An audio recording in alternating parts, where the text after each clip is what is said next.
This won't be settled unless you hand over the management. Alan says he'll be okay with it then. My sister Michelle's face was creeping closer with a smirk.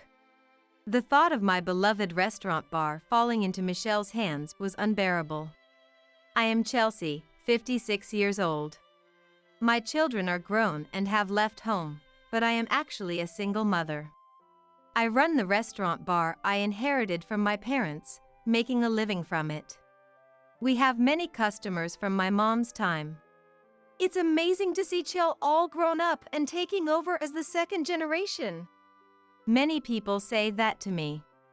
Talking to these regular customers over the counter is something I really enjoy. Recently, my sister Michelle has started coming in as a customer more frequently. My husband Alan has retired. We're really worried about money. Can't he work as a contract employee? In our company, only management can stay on as contract employees. Michelle complained as she downed a whiskey ginger at the counter. As I served her Denver omelet. I see. But there are job centers with sections dedicated to middle-aged and older adults, so it might be easier to find a job than before. I lightly brushed her off. Well, Michelle leaned over the counter. Chelsea, don't you think it's about time you retired from this place? She suddenly said. What? I mean, it's tough running this place on your own, right? And since you're single, you must have some savings. It's about time you started living freely and relaxing, right? How about retiring and leaving it to us? What? I was stunned by the unexpected proposal, but I had no intention of agreeing to it. No way. My life revolves around interacting with customers. Plus, I want this place to be a haven for my customers until I die. There's no way I'm retiring. When I said that, wow, that's nice, Chelsea. Running this place as if it's just a hobby to pass the time. Is being single really that free and easy? I'm jealous of your selfishness. She said. Selfish? Seriously? I felt a complex mix of emotions at that comment. A few days later, Michelle came again. Hey, Chelsea. Can you take a look at this? What is it?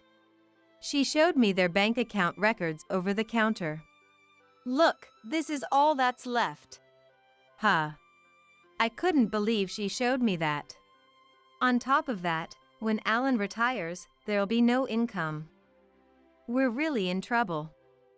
Can you please give us this restaurant? Here we go again. I was fed up. Listen. I've told you many times, right? My customers are important to me. It's not about the money. I kept explaining how much this restaurant bar meant to me. And I've told you many times too. We need the money. Maybe you can't understand because you're single. Michelle didn't try to understand at all. I got frustrated. I've raised 2 kids, And when Mom's legs got bad and she couldn't handle standing work anymore, we discussed who would take over the place, didn't we? Back then, who said I'm not running this dingy little restaurant bar? If Chelsea isn't taking over, just shut it down? Now you have the nerve to ask for it back. How dare you? I finally lost my temper. The customers around us turned to look. Chell, are you all right? One of them asked. I am sorry. This was not the place for an argument. I bowed to the customer who spoke to me and then said to Michelle, Please leave. You're ruining the atmosphere of the place. I asked her to leave. But a few days later, she came back again. This time, she brought her husband, Alan. Michelle and Alan didn't sit at the counter where the regulars were, but at a table and ordered seafood dishes. I was still feeling awkward from our previous argument, so I was relieved they chose the table. But then, Ouch, ouch, ouch. It hurts, ugh. It hurts. Alan was clutching his stomach in a panic. The place erupted in chaos. I rushed over. Are you okay? What's happening? Called out. I asked, suspecting a sudden illness like a cold or appendicitis. It's food poisoning. It has to be food poisoning. But Michelle screamed. What? I let out a high-pitched cry of disbelief. Michelle glared at me fiercely. We're taking him to the hospital by taxi. If it's food poisoning, you'll be held responsible. She called a taxi with a furious pace and left. I don't think they were here for more than 30 minutes. The next day. It's confirmed it was anisakis from the seafood, she said, pulling out a hospital diagnosis from an envelope and practically pressing it against my cheek. This won't be settled unless you change the management. Alan said he would forgive if you do, Michelle said with a triumphant, mocking smile. I couldn't believe it. Wait, are you sure this is really our fault? I had to question it. The restaurant has been open for 30 years, 10 of which I've been in charge, and nothing like this has ever happened. And getting sick within 30 minutes of eating here? But Michelle shouted. The diagnosis is right here, and everyone saw Alan writhing in pain. There's more than enough evidence. We could sue for damages and take over this place if we wanted to, she yelled. Even if you say that. I ran home and cried to Mom. Mom is almost 80. Dad has passed away, and she lives alone. She had to give up the restaurant because she couldn't stand for long periods anymore. But she's living her daily life without trouble, still healthy in her old age. Because she is still healthy, I felt even more guilty. I'm so sorry. The restaurant you entrusted to me. The restaurant bar that means more than life to our customers and us. Mom patted my shoulder as I was feeling down. I know you've been keeping things clean, so it's hard to believe it was food poisoning. She then revealed why Michelle and Alan were financially unstable. Alan has come to borrow money from me several times after losing at poker. He said he was worried about retirement, but it's definitely the gambling. Mom told me. If that's the case, my restaurant bar would be taken as compensation for poker debts. If that stomach ache incident was staged. I felt so frustrated and couldn't hold back the tears. However, as I was complaining. But, come to think of it, that restaurant bar couldn't have opened without Mom and Dad. Even if we're closing the chapter on our lives as the parent and child running the restaurant bar, having founder Mom see it through to the end is kind of like a restaurant bar story, a good ending in its own way. I found myself speaking in a tone as if convincing myself. It's true that my legs are getting worse, so I'm glad you'll take care of me and see me through to the end, but 6 months later. I was facing Michelle and her group. Michelle had insisted on meeting to talk. I initially refused, not wanting to get involved in any more conflicts, but they were persistent, saying they had something important to say. The restaurant bar that Michelle had taken over had a sign out front a week after the management change saying, "New management." I remember passing by with a bitter feeling. I had nothing to say to them, but I didn't mind hearing about their current situation. Michelle started yelling the moment she arrived at my place. You didn't tell me about opening a new restaurant bar, yelled angrily. As expected, it was a complaint. I don't owe you any explanation, I replied with a smile. Actually, Mom and I had opened a new restaurant bar. When I decided to live with Mom, I sold my parents' house and renovated my house into a 2-family home and restaurant bar. We even installed a home elevator for Mom's bad legs and managed to open. I explained. It has nothing to do with your place. We didn't build a rival store next door or anything. The situation. So, that's true, but... Seeing that Michelle couldn't argue, I pressed on. Did you really think you could keep the customers? With that new management announcement. Michelle couldn't say a word in return. The regulars have switched to our place and continue to come here. And also, here's the reveal. After you took over the place, I talked to Mom. She retired from the restaurant bar because standing work was too hard for her, but... I looked at Mom. She took over the explanation. I missed seeing the regular members. Deep down, I always wanted to return to the bar. Chelsea was planning to retire with me, but I talked to her about starting another restaurant bar. Mom and I fist bumped.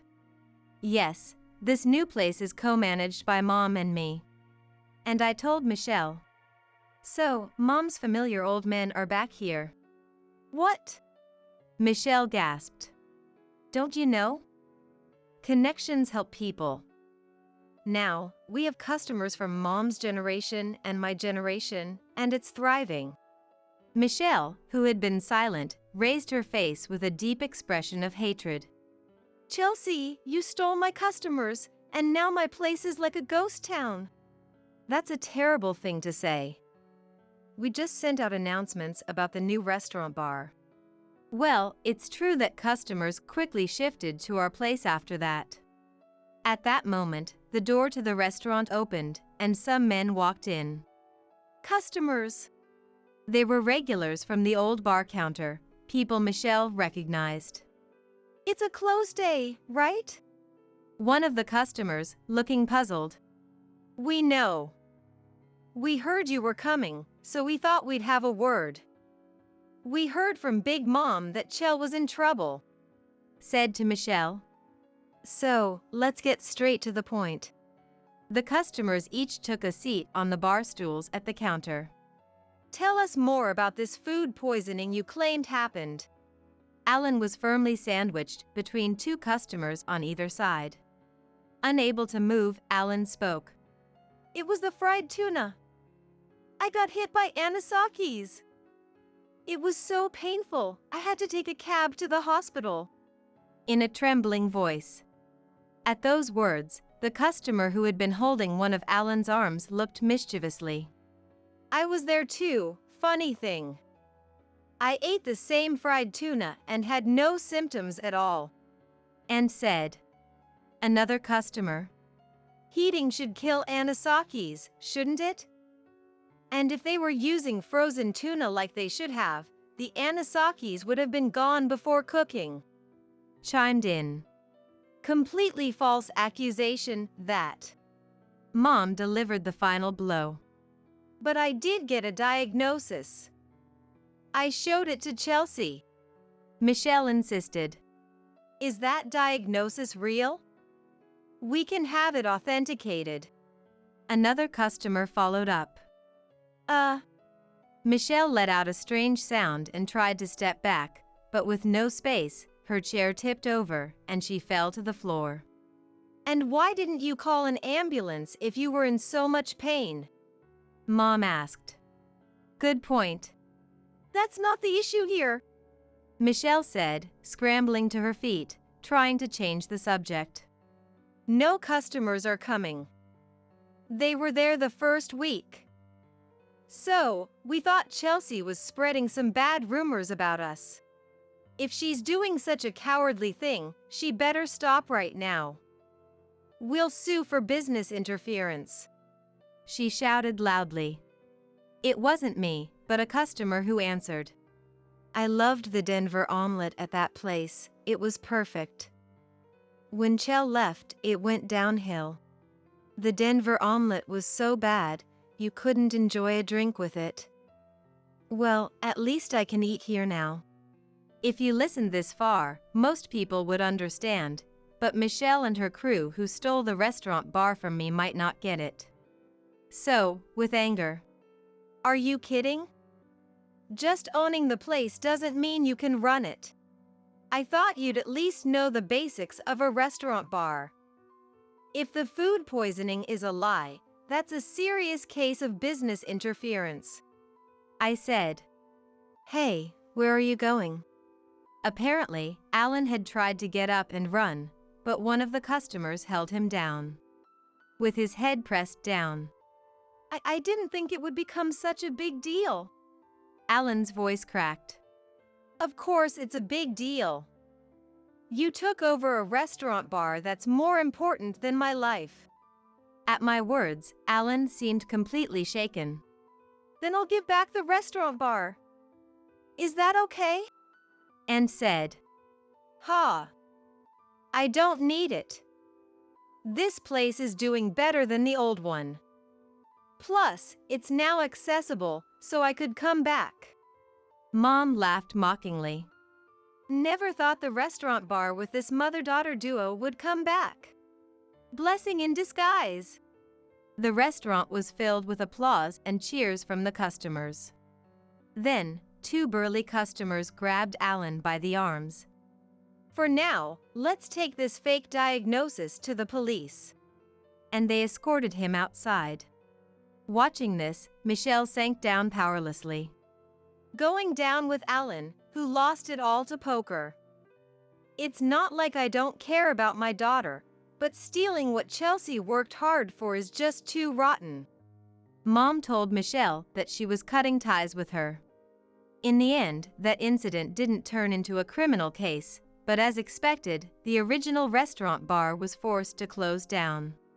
Her misdeeds became widely known, and she was banned from every store in the shopping district. On the other hand, Mom and I's restaurant bar is more prosperous than ever. Now, my son helps out, and we have prospects for the third generation. Kid, make the usual. Geez.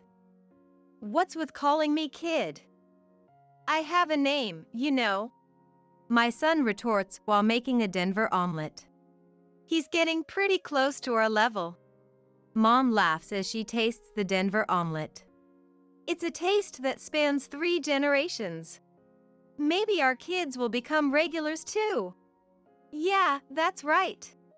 The customers laugh heartily. I love this restaurant bar. Mom is back, and all we have now are smiles. Blessing in disguise. I'll keep living with these words in my heart. I'm going to erase you from this world. Stay out of Dad's and my way. Mary's face, illuminated by the streetlights, was filled with rage.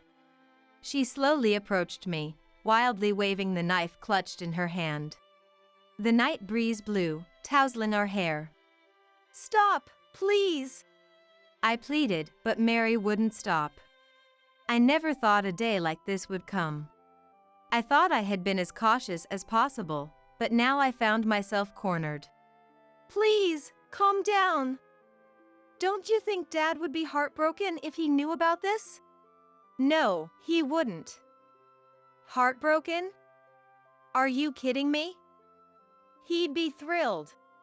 It seemed that no matter what I said to Mary, it was useless. Right now, all she could think about was killing me. Mary slowly approached me.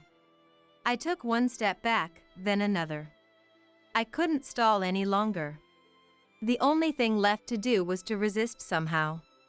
The moment I made up my mind, the rooftop door swung open with a loud bang. My name is Sarah, and I'm 40 years old. When I was diagnosed with endometriosis at the age of 20, my life changed dramatically. After having a hysterectomy, I could no longer have children of my own, and I spent days feeling depressed. I stopped dreaming about having a happy marriage with someone I loved, a vague hope I had harbored until then. You did nothing wrong. My parents tried to console me. It's the disease that's to blame. It's not the fault of the person who gets sick. But their words didn't reach me. I strongly blamed myself for losing my uterus. I felt like I had a fatal flaw as a woman.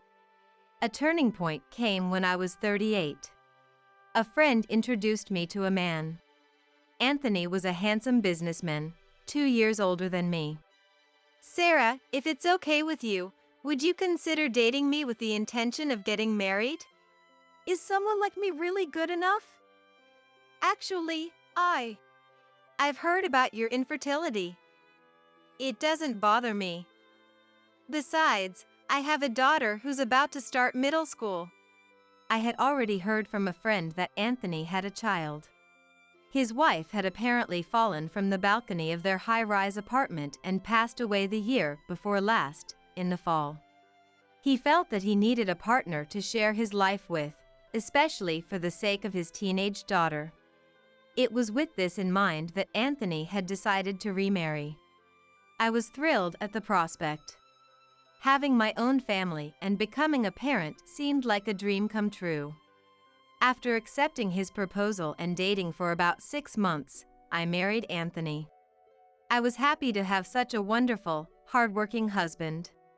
I remember feeling that way from the bottom of my heart. Anthony also seemed overjoyed to be married to me. The only one who wasn't happy was Mary. It was the same when we went to greet my relatives. Mary said something shocking that froze the atmosphere. Even without getting married, I was fine with just Dad and me. Mary! How can you say something so rude again? But that's how I really feel. This marriage is just a nuisance, you know? Mary's blunt attitude was bound to leave a bad impression. Please forgive her, she's at a difficult age. I tried to smooth things over. In fact, Mary was a tough daughter to handle. She had apparently been against Dad's remarriage all along. Don't you feel sorry for Mom in heaven? Mary would always blame Anthony. It was the same the day before we officially registered our marriage. As if I didn't even exist. Mom must be crying in heaven. You don't need to remarry. I can handle the housework myself. Why can't we just live as father and daughter? She screamed, giving Dad a hard time. I was perplexed too. If I wasn't welcome, I didn't want to get married. If Anthony hadn't strongly pursued me, I probably would have turned him down. Mary's going to be busy with school from now on. I want you to focus on your club activities too. I want you to cherish your own time without worrying about the house. That's why. You're remarrying for that reason. Then why not just hire a housekeeper or something? It's for Dad's sake too. I want a partner to share my life with, for the long road ahead. Sarah agreed to marry me feeling the same way. Please understand. Anthony pleaded, but Mary just puffed out her cheeks in dissatisfaction. She really seemed to dislike my presence. I remember feeling incredibly uncomfortable. Would we really be able to get along as a family in the future? I was filled with anxiety.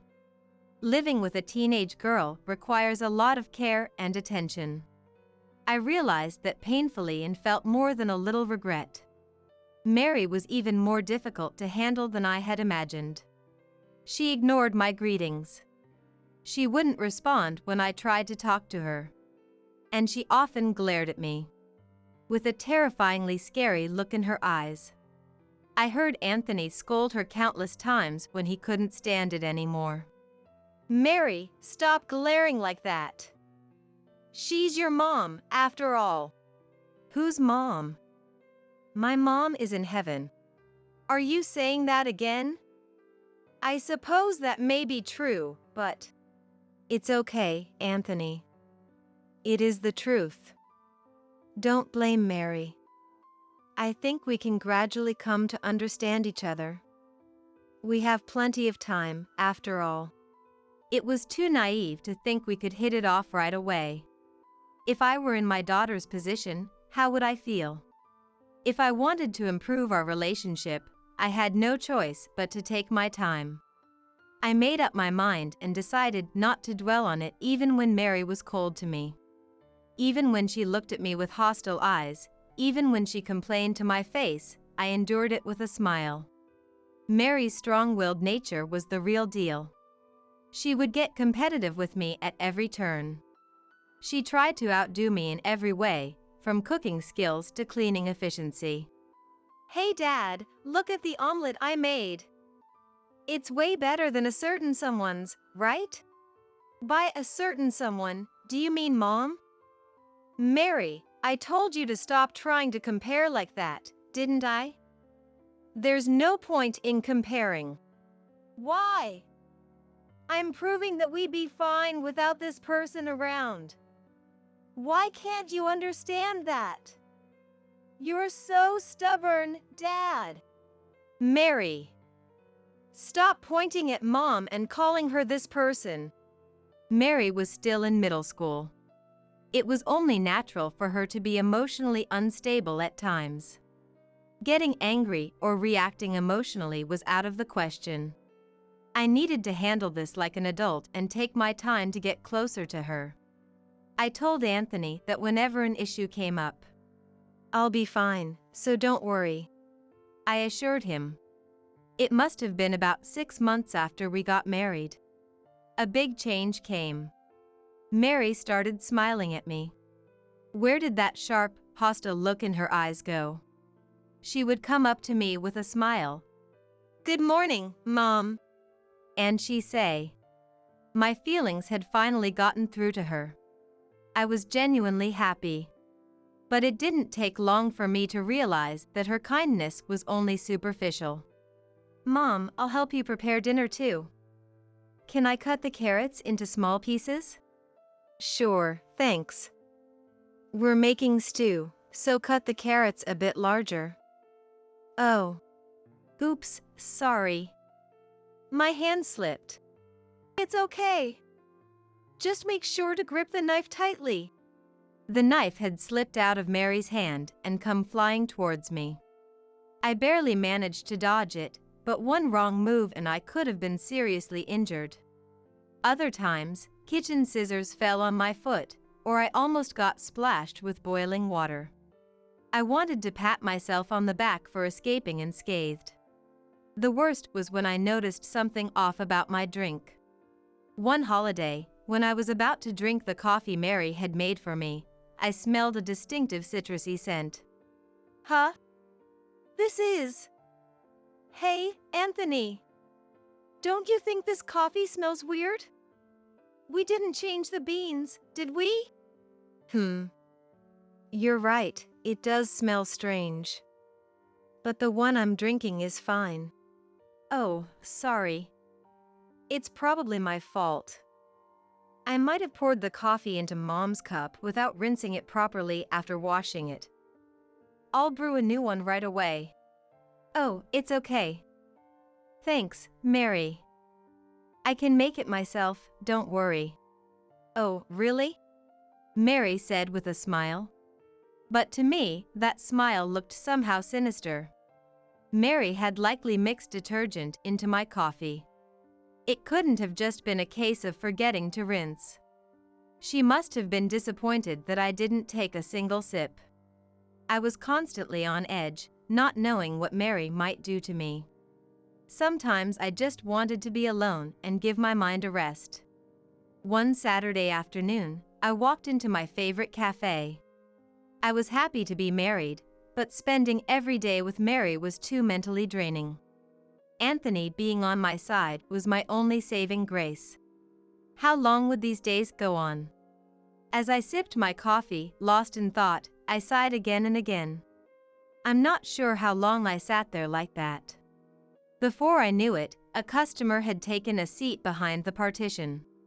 The voice sounded an awful lot like Mary's, and I couldn't help but prick up my ears. It's just the worst. Nothing I do works out. I want to get the better of her just once. I wonder why. Maybe it's because I keep failing. Don't rush, Mary. These things take patience. Always smile and lure your opponent into letting their guard down. Take your time and do it carefully. Let's open Dad's eyes. You're right. Absolutely. Thanks, Linda. There was no mistake. One of them was Mary. But who was this Linda person? Judging from her voice, she seemed to be an adult woman. Thanks to the partition, the two hadn't noticed my presence. The content of their conversation was truly terrifying. They were discussing specific ways to drive me to divorce. If I continued this marriage, my life could be in danger. I should get a divorce right away. They were trying to make me think that somehow involuntarily propose a divorce. That night, when Anthony and I were alone, I talked to him about Mary and this woman named Linda. And that's the story. Anthony, do you know anything about someone named Linda? Linda? I hate to think it, but...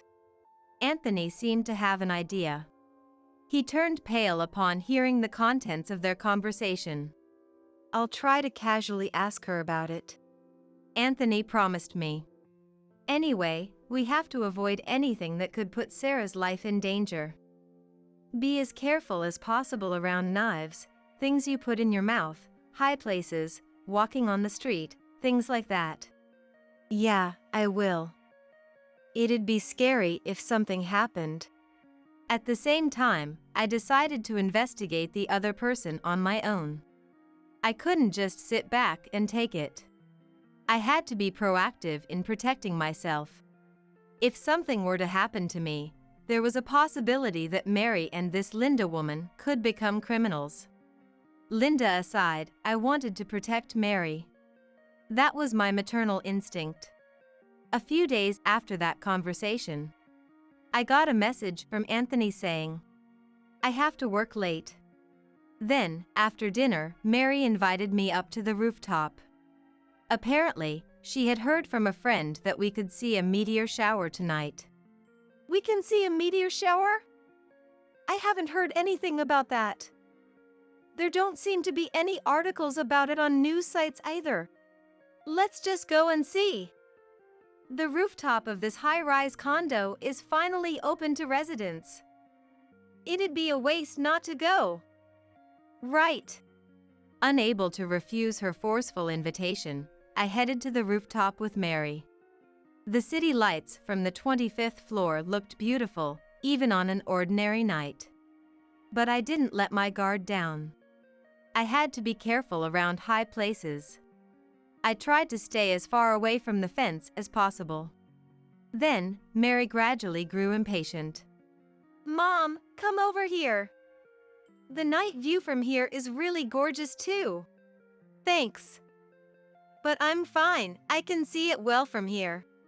Hey, I'm telling you to come here. Don't you get it? Mary's voice lowered. Before I knew it, Mary was holding a knife in her hand. She spread her arms wide and slowly approached me. The Mary who had transformed discarded her fake kindness and revealed her true nature.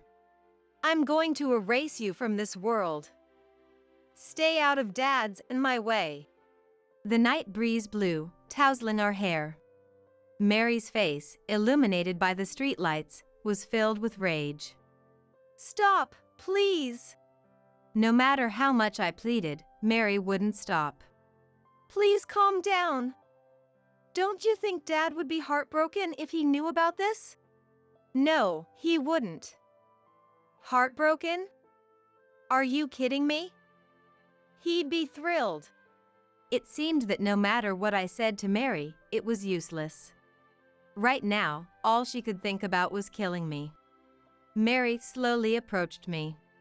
I took one step back, then another. I couldn't stall any longer. The only thing left to do was to resist somehow. The moment I made up my mind, the rooftop door swung open with a loud bang. Stop it, Mary! Get away from Sarah! Dad! How did you? I had actually texted Anthony that Mary had invited me to the rooftop. Her behavior was unusual, and going somewhere high up was far too dangerous. I'll be home soon, so don't let your guard down. He had replied. Anthony came running over and stood behind me. Move! Mary screamed. The tip of the knife was shaking. Her eyes were crazed. She charged at us, knife raised overhead.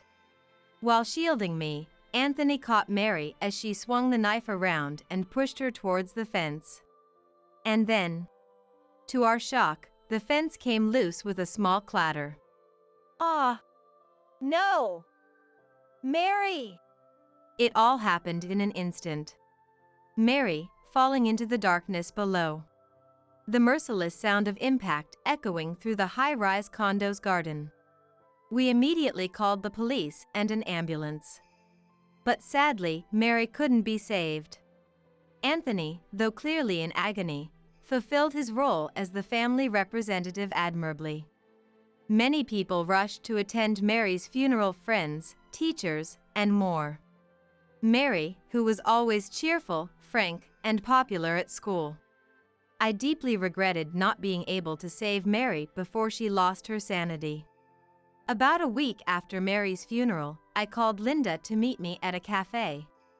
She seemed surprised to hear from me. Of course she would be. No one would expect to get a call directly from a colleague's wife. That's right, this Linda, who had been secretly encouraging Mary, was Anthony's coworker. When Linda arrived right on time. Nice to meet you.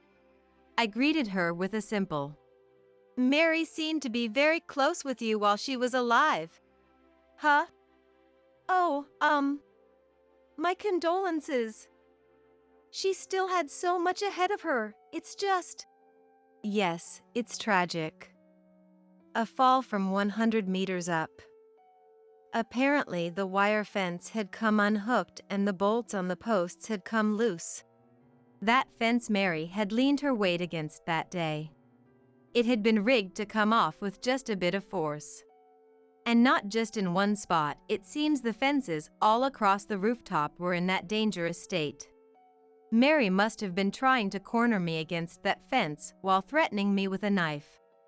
And by some cruel twist of fate, she ended up being the one to lean on the broken fence. It was truly a nightmarish event. You're the one who tampered with the fences on that rooftop, aren't you, Linda? What? How could I have? I'm an outsider. I can't get into the building. Couldn't Mary have let you in? It'd be easy to get in then, right? You were conspiring with Mary to kill me. Isn't that right? Come clean and tell me everything. I don't know what you're talking about. Don't go accusing me. Who do you think you are? Isn't this a bit rude to say to someone you just met? You're out of line. Linda was defiant. She denied ever even meeting with Mary. She claimed that she had only heard about her a few times from Anthony and had never directly interacted with Mary herself. How dishonest. It had to be a lie. I clearly remembered Linda's voice as she spoke with Mary. Stop spouting nonsense. You met with Mary many times. You advised her, encouraged her, didn't you? Telling her to try threatening me with a knife, to try putting detergent in my coffee. You were trying to psychologically corner me into filing for divorce, weren't you? Can you please stop? I don't know anything. If you don't cut it out, I'll call the police. Go ahead, call them. And while you're at it, confess that you're deeply involved in Mary's death. Do you really think I'm saying this without knowing anything? I called you here after thoroughly investigating you. Investigated me? Linda had feelings for Anthony. This was revealed by the detective I hired. Information from several of Linda's colleagues confirmed it. After Anthony's first wife passed away, Linda aimed to become his new wife.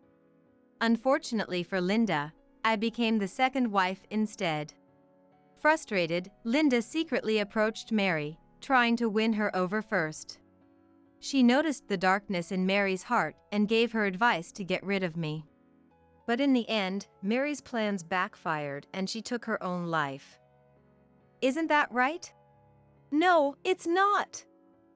I had nothing to do with it. Stop accusing me. Nothing to do with it?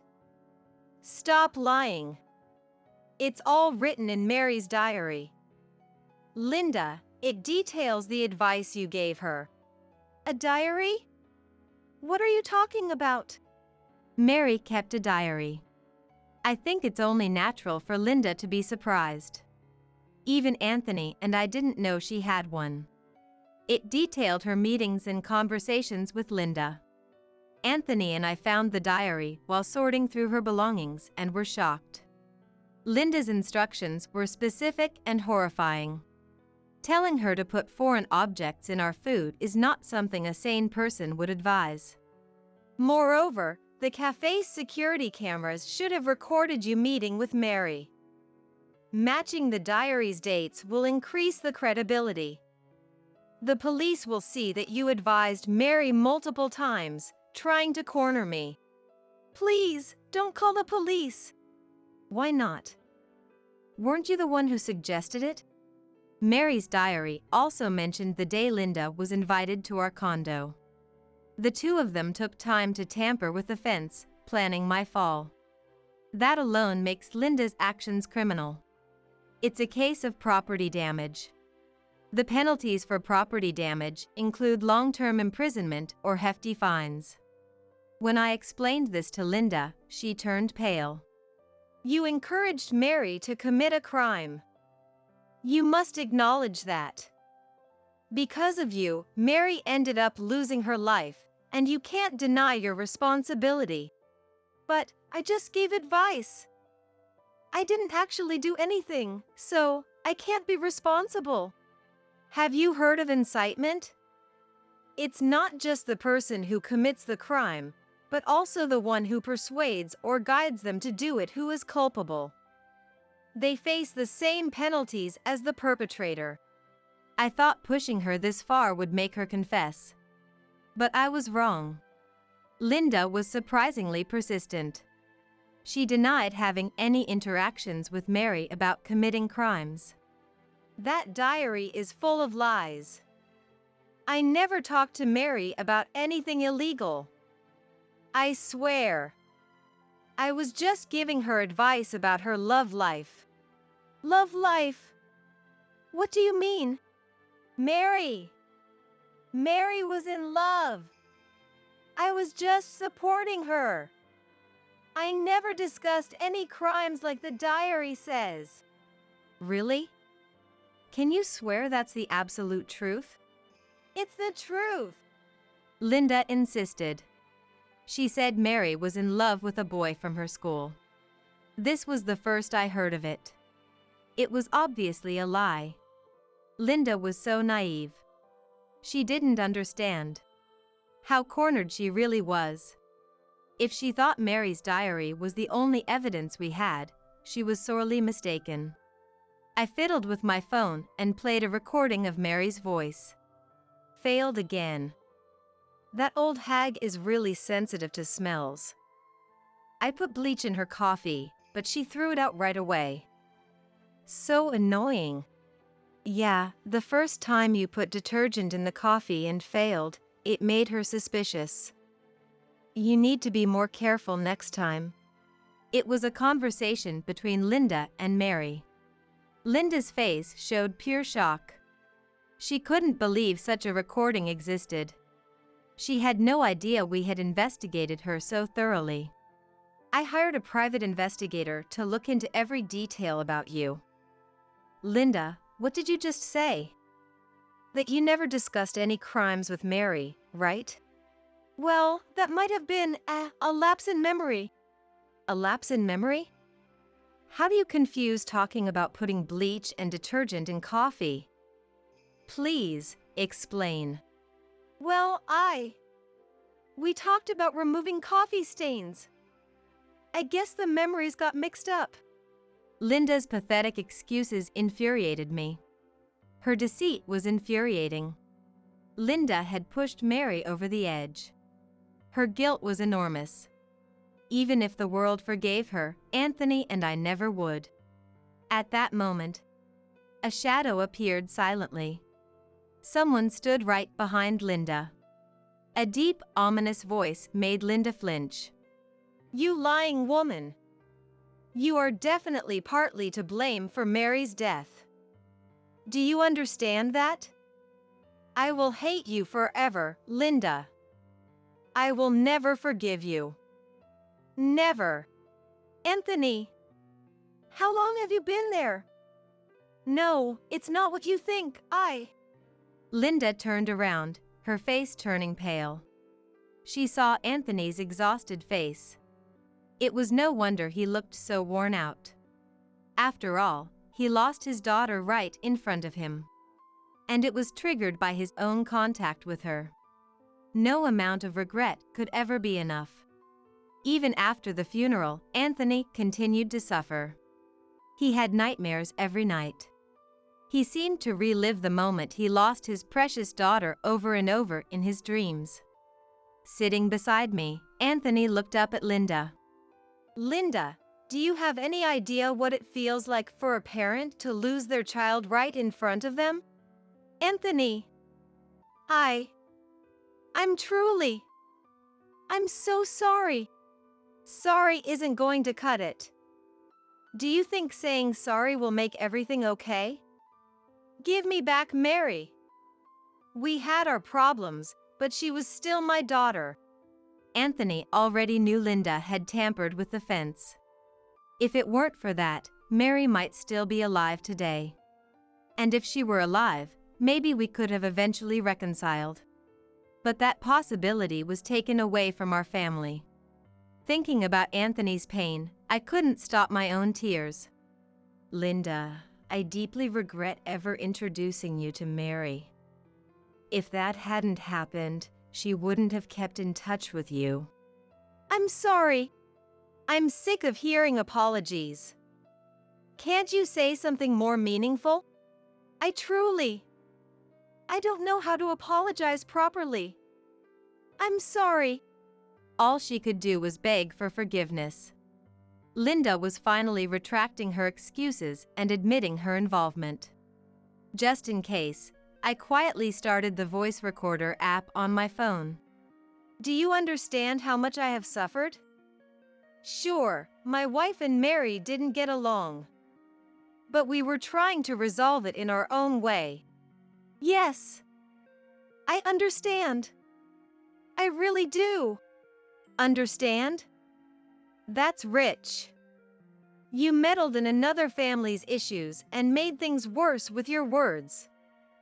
You caused the worst possible outcome. Yes. Anthony, you're right. Linda started to cry softly, looking down and sniffling. Tears ran down her cheeks. Linda herself seemed to be perplexed by this incident. It was a little late, but I could sense that from her demeanor. I loved you. I loved Anthony. What did you say? I loved Anthony. I wanted to marry you. But you chose someone else, not me. That made me so angry. So, you decided to destroy our family? That's horrible. You're so selfish. When you love someone, you should want them to be happy. Linda started crying again. It was understandable after being harshly criticized by the person she loved. I felt my role here was done. There was no new testimony to gain. I urged Linda to go to the police. I will, she said, nodding while crying. After that, Linda turned herself in at the police station. She was later fined for criminal property damage and other charges. We also filed a claim for damages against Linda. Losing Mary caused us immense emotional pain. Linda needed to make amends for her role in that. When questioned by the police, Linda admitted to her connection with Mary and their shared goal of getting rid of me. Mary's diary and the investigators' findings backed up Linda's words. If Linda and Mary had been bolder and more ruthless, who knows what might have happened to me. They could have hired someone to attack me or used other methods. No matter how cautious I was, I couldn't avoid all dangers. I felt incredibly lucky to be alive. A few days later, Linda resigned from her job for personal reasons. Apparently, she couldn't stand the cold stares from her colleagues. Linda, now in debt from the damages, spent her days repaying it. She currently works part-time at a grocery store in a small town in South Carolina. Mary's obsessive attachment to Dad and her hostility towards me became clearer. Anthony found a theory that seemed to explain it. Mary likely had an Electra complex. Anthony sighed. An Electra complex? What is that? Is it a disease? It's not a disease. It's when a young girl feels exclusive love for her dad and develops strong rivalry with her mom. Mary might have had an extreme case of it. That makes a lot of sense. An Electra complex. It describes a psychological state, not a mental illness. Anthony emphasized that point. Even I have a normal amount of affection for Dad. In Mary's case, she must have unknowingly let those feelings escalate. It's something that could happen to anyone. That child did nothing wrong. I prayed once again for Mary's soul. Surprisingly, it was my relatives who actively supported Anthony's heart after losing Mary. Anthony's actions in trying to protect me, his wife, were completely justified. They affirmed the wounded Anthony wholeheartedly, saying those words. They even encouraged him about pushing Mary, saying it was self-defense. I believe it's precisely because of such support from those around him that Anthony was able to recover to how he is now. Anthony and I now spend peaceful days together, just the two of us. The wounds in our hearts may never heal completely. But it's because we're like this that it's important to be conscious of supporting each other. There will likely be many painful things in the future too, but as a married couple, we want to join our strength and overcome them. We want to protect each other's hearts so that we can smile as much as possible. That's what I believe. Chasing after daily chores and constantly facing verbal abuse, I've become completely exhausted. I'm going back to my parents. I told my husband Abel and our daughter Marcy, but their response was far from sympathetic. Instead, I got, "Huh? Who's going to make lunch for me and Marcy then?" Right, a housewife shouldn't slack on the household chores. Besides, you don't have a home to return to anymore. There's no one out there who will welcome you back. When I ignored them and left the house, Abel and Marcy bombarded me with furious calls. This number is currently in use. Please check the number and call again. Note that the number will be changed immediately, so you will not be able to reach me ever again. After saying that, I turned off my mobile phone. Time to get a new phone contract immediately. By permanently ignoring calls from Abel and the others. My name is Alicia, 41 years old. I live with my husband and daughter, along with my father-in-law and mother-in-law, making us a family of 5. Abel and I met at the company we both worked for after graduating from college. A classic office romance. We got married at 24, and by 26, I had given birth to our daughter Marcy and quit my job to become a full-time homemaker. I've been a housewife ever since. After having Marcy, we moved to a spacious house a bit far from the city. It's a bit old, but Abel said it was big enough so we wouldn't need to move even if we had 3 or 4 children. The commute is inconvenient, so I drive Abel to and from work every day. I wave goodbye at the station and pick him up in the evening based on his heading home text. Honestly, it was sometimes a hassle, but even that felt like a happy daily event. The early days of our marriage were truly blissful. Living the sweet life, I wondered if anyone could be happier than I was in those newlywed days. Abel was the young hope of the sales department, well-paid, handsome, and liked by everyone. Initially, I was drawn to his looks and gentlemanly behavior, admiring him. Marrying someone like a celebrity, I was the envy of my coworkers. I was indeed proud to have been chosen by Abel. But that life came to an end. When I gave birth to Marcy, at Abel's wish, I quit my job to become a housewife. That's when Abel's attitude began to change. It must be nice being a housewife, so carefree. What do you do all day at home? No matter what he said, it was childcare and chores. Caring for a newborn is a 24/7 job without breaks. There's no morning, noon, or night. If the baby cries, I have to wake up, feed, change diapers, soothe, and hardly get any sleep. Please, can you keep the night quiet? You might be able to sleep during the day, but I have to get up in the morning and go to work, you understand? When Marcy cried, I would immediately leave the bedroom for the farthest room.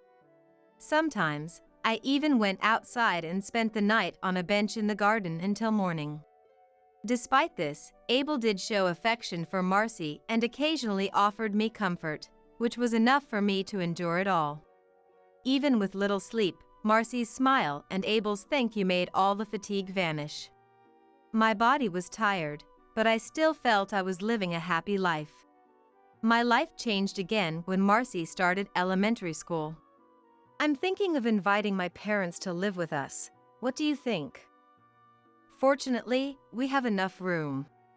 Although he phrased it as a question, I knew it was already decided. Since quitting my job after Marcy was born, my opinions hardly mattered anymore. You say that because you don't understand the current society. Whenever I expressed my opinion, Abel would sigh and say, "Well, if you don't understand, just leave it to me. Just make sure Marcy doesn't grow up to be foolish like you." So, to his "What do you think?" I could only reply, "That sounds fine." I had only met my in-laws a few times, during our wedding introduction, the wedding itself, and subsequent Christmases.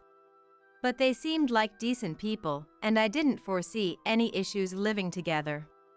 I wondered if Abel had always intended for us to live with his parents when he bought this house, but I had no choice but to agree. Soon, my in-laws moved in with us. "We're family now, let's get along," said my father-in-law Dewey with a smile, while my mother-in-law Haley said, "Please take care of us," without any expression. At that moment, I was more wary of Haley's cold gaze than Dewey's smile. However, I soon realized that it was Dewey I should have been cautious of. "What, cereal for breakfast? Abel, can a man work all day on that?" Dewey said to Abel the morning after they moved in. "Yes, but Alicia is busy with childcare, so we make do with cereal," Abel replied. I was shocked by Abel's words. Because it was Abel who preferred cereal in the mornings. I used to eat bread for breakfast at my parents' house. But Abel said bread made him feel heavy and hindered his work in the morning, so he asked for cereal. Since then, cereal had been our breakfast. "Alicia, is that true?" "No, well." "What is it? Be clear." Until that moment, Dewey had been speaking calmly, but suddenly, he shouted at me loudly and slammed the table with a loud noise. Marcy started crying in shock. "It's okay, Marcy, no need to cry. Mom just did something wrong, so I scolded her," Dewey said, softening his voice. He lifted Marcy, saying, "That's enough for today. From tomorrow morning, just prepare bread and fried eggs, bacon, and maybe 2 more things. I'll manage with that," ensuring Marcy couldn't see my face as he glared at me. From that day on, Dewey started treating me like a servant. Whenever he spoke, it was always with intimidation, and if he was displeased, he would shout. Thankfully, he never resorted to physical violence, probably because he didn't want to leave visible marks. The misfortune that befell me wasn't just from Dewey. Abel began to mimic his father's behavior. While he had always looked down on me and tried to control me, he hadn't outright insulted me with foul language until he started acting like Dewey. Hey, what's this? The table is dirty. Are you telling me to eat in such a filthy place? I'm sorry, I was just feeding Marcy. I'll clean it up right now. What did you say? Are you blaming your carelessness on our sweet granddaughter? No, that's not what I meant. Apologize. Apologize to Marcy right now. And so, I was forced to deeply apologize to my own daughter. In this manner, being silent and just doing the housework was deemed enough, treating me completely like a servant. Abel and Dewey would shout at me together, making me shrink back, ensuring I couldn't oppose them. And Marcy started to think she could treat me the same way. What's with today's sandwich? My friend's mom makes really pretty sandwiches. Why can't you make anything but these weird ones? Elementary school-aged Marcy would sigh and say this, and Dewey and Abel would happily take her side.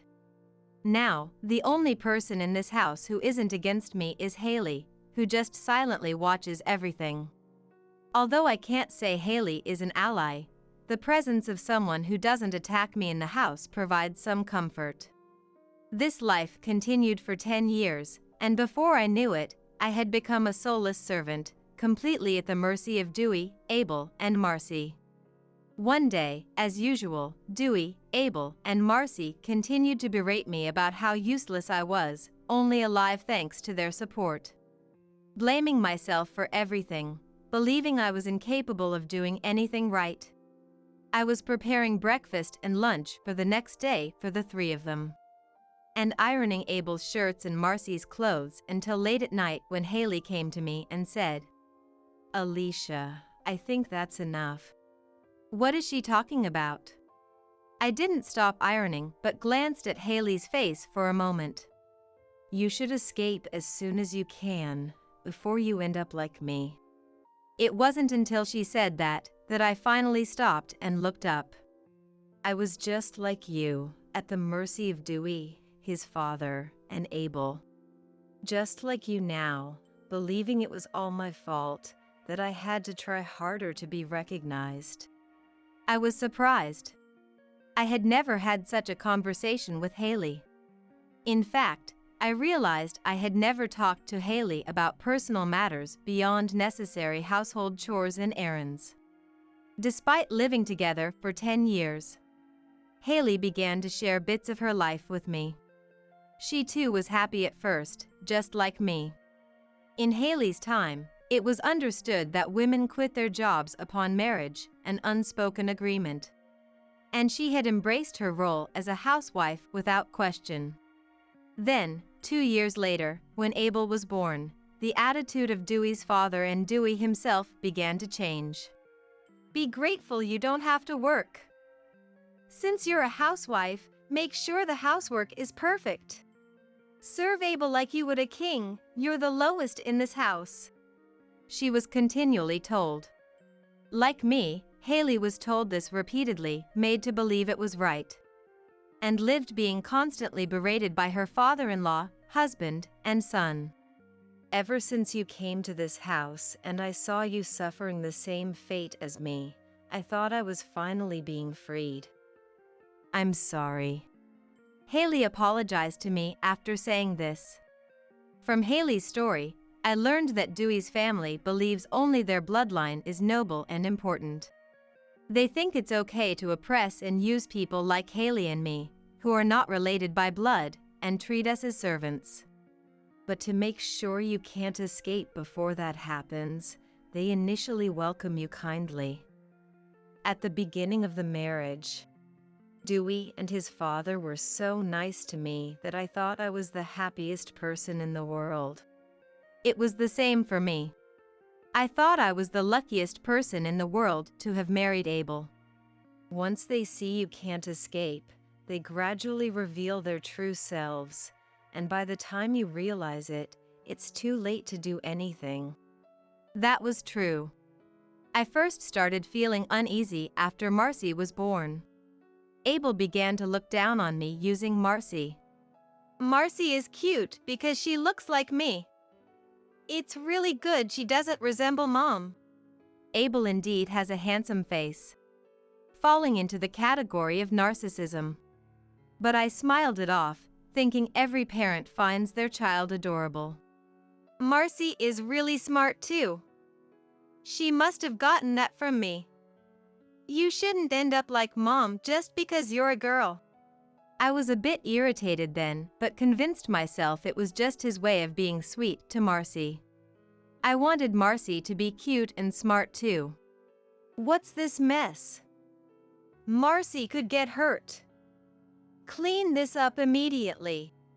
As Marcy grew and began scattering her toys around, Abel would frequently come home at night and say things like this. A home with a small child gets messy, no matter how much you clean up. There might be some differences depending on the house, but ours was like that too. Even if you clean one area, you'll notice another has become messy while you were doing chores. You end up being chased by tasks all day long. I thought this was normal for any household, and whenever Abel scolded me, I would apologize, thinking my housekeeping skills were insufficient. I believed the mess was due to my lack of ability in housekeeping. We came here because you no longer have a home to return to. There's nowhere left for you to escape. Indeed, just before Abel decided to have his parents move in with us, I had lost my mom. My dad had passed away shortly after I got married and Marcy was born. Since then, Mom had been living alone in our family home. While I worried about Mom, I was told, "You're now part of our family." It's unfortunate for Flora, but as she's from another family, she'll have to manage on her own. Convinced by this, I believed I was now a member of Abel's family. The only time I took Marcy to meet my parents was once after she was born. It was a half-day's journey from my parents' home, and they came for her birth celebration, seeing their granddaughter just that once. I can't forget my dad's smiling face, saying she looked like me, or my mom's words that Marcy would surely grow up to be kind. My parents stayed at a hotel, saw newborn Marcy, and then left. That was the last time I saw my dad. When I wanted to visit my mom living alone, Abel said, "Do you intend to take little Marcy on such a long trip? Don't you love your child?" So, I gave up on going back home. When Marcy started elementary school and it seemed she could handle a bit of a long journey, my mom passed away alone in her hometown. I cried and regretted, then went back alone for Mom's funeral. "I have an unavoidable work commitment and can't go. I'm sorry, but you'll have to go alone. Marcy is too young and would only be a nuisance. We'll leave her with a babysitter here." Though surprised, by that time, I had already come to believe that Abel's words were the right ones. So I felt guilty about leaving my family and rushed to finish my tasks and return home as quickly as possible. I kept Mom's funeral to a minimum. Listening to Haley, I realized how abnormal my situation had been, and how brainwashed I had become, to the point of not noticing it. "I'm really sorry." Haley apologized deeply. "Why are you telling me this now, after staying silent for 10 years? Why now?" I was dumbfounded by the truth laid bare before me, yet I couldn't help but direct my burgeoning anger towards Haley. "I wish I hadn't known about this now. It would have been less miserable to live without knowing anything. Serving Abel and Marcy silently for the rest of my life." Tears started to overflow without warning. I thought it wasn't too late. "Not too late?" "Yes. There's still time." Haley spoke softly, sharing her feelings while looking dejected. "Seeing you being treated like I used to be, I thought I had to stop this cycle of negativity somewhere. You're still young, you can start over. Haley, as she herself said, had been quietly watching me, feeling relieved thinking that now she could be free. As expected, Dewey and Abel's attacks shifted towards me, and their interest in Haley faded away.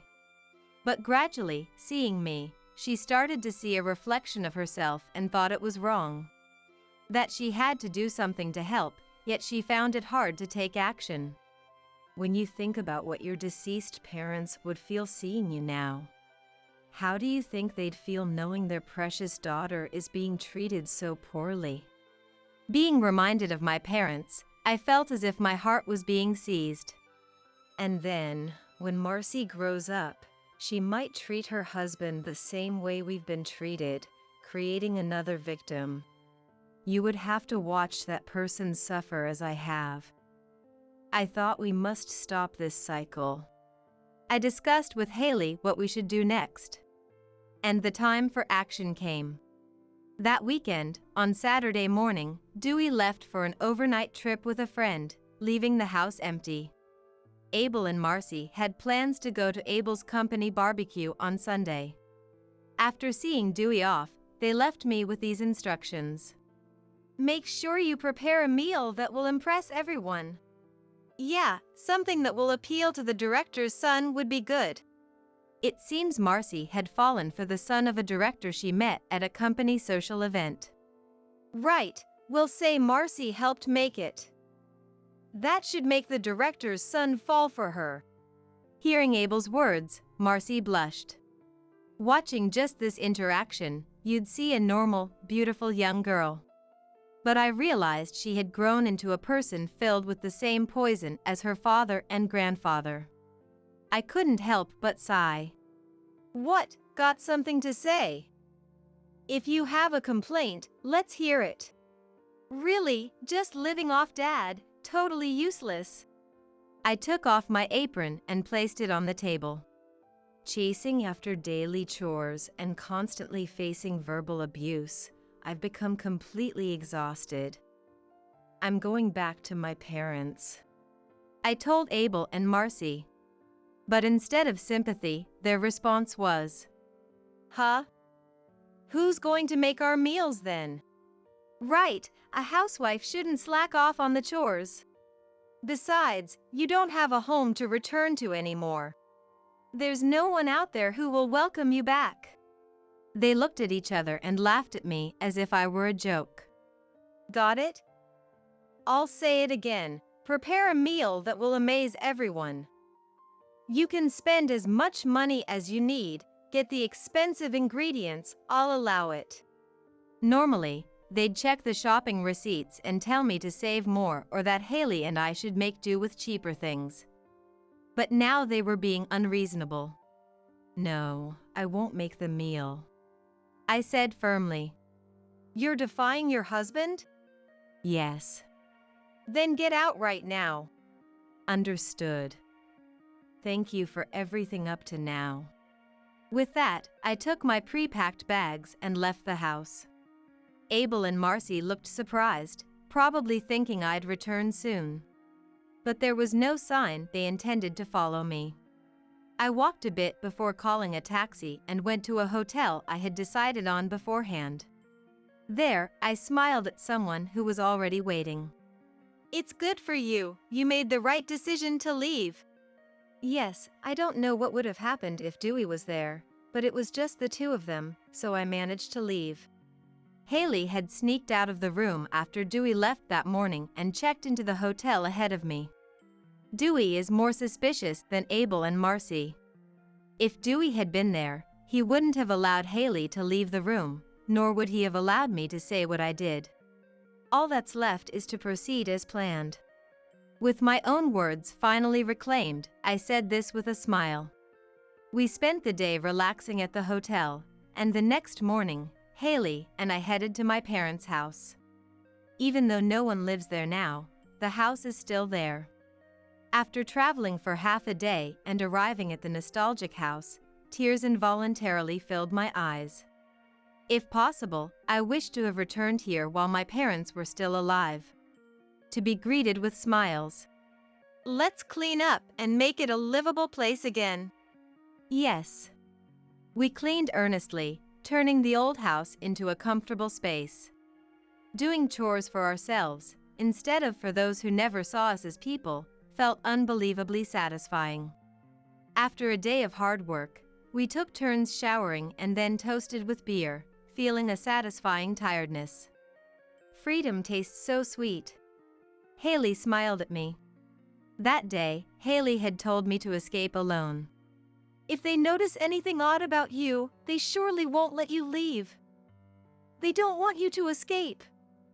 So, I'll stay behind and buy you some time. But, Haley, you'll suffer. I'm already past caring. Haley laughed resignedly. Besides, I want to make amends for you. I'm really sorry for these 10 years. At that moment, I saw my deceased mom in Haley's face. The face of a mother concerned and wanting to protect her daughter. Then we planned the escape together, waiting for our chance while acting as if nothing was amiss. Until that day, we both quietly went about our days as if nothing was amiss, waiting for the right moment. As Haley had said, it would have been impossible to escape if all three were together. So, we waited for an opportunity when Dewey was gone. If it was 2 against 2, we thought we could manage somehow. And indeed, we managed to escape exactly as planned. Surely, after I disappeared, Abel and Marcy would try to assign tasks to Haley, only then realizing I wasn't there. Haley was always an ignored presence by the three of them. If we disappeared before they noticed, we would win. And we won that bet. Just in case, I had disposed of anything that could indicate the location of my parents' house. Abel, who had only visited once before our marriage, had never bothered to remember its location. Even if he tried to search, he wouldn't know where to start. I turned off the location services on my mobile phone and powered it down. I decided to turn it on. As expected, there were dozens of voicemails. I played them just in case. All the messages were the same. Where are you? Come back, or else. Do you think this is okay? What about the house? I'll forgive you now, so respond. I'm serious, I'll get angry. Where are you? Fulfill your duties as a housewife. Don't you care about your daughter? You. Neglecting your child. It's astonishing how they keep repeating the same things without learning. I listened to the voicemails in order, amazed, but then a call came through and I accidentally answered. Hey, you finally picked up. Where are you? Come back and take care of the house. I immediately hung up, but then Marcy called. What are you doing? Come back and make dinner. Of course, I hung up right away. But the calls kept coming, over and over. Because they were so persistent, I decided to respond.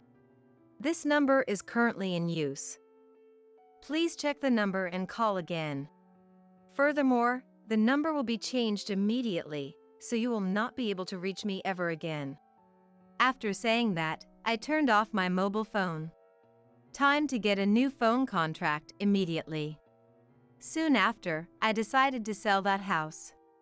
Yes, I was the owner of that house. It was bought with the insurance money after my dad passed away, but since Mom was the beneficiary, she bought it and leased it to our family. When Mom passed away, I inherited it, so it became mine by default. Abel, who always looked down on me, had completely forgotten about this.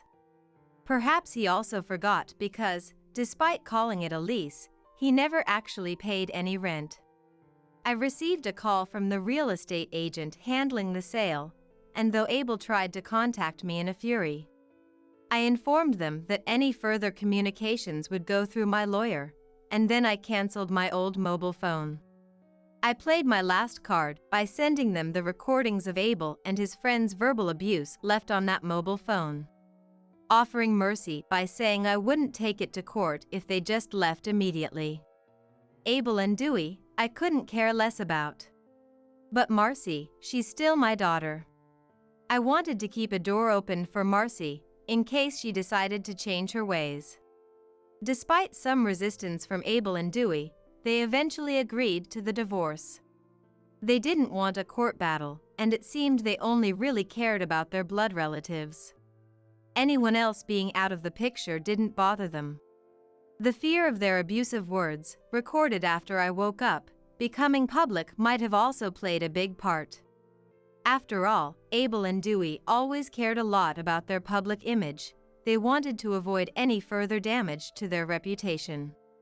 To maintain appearances and prevent future issues, they followed the terms of a notarized agreement we made, paying the agreed alimony and quickly leaving the house.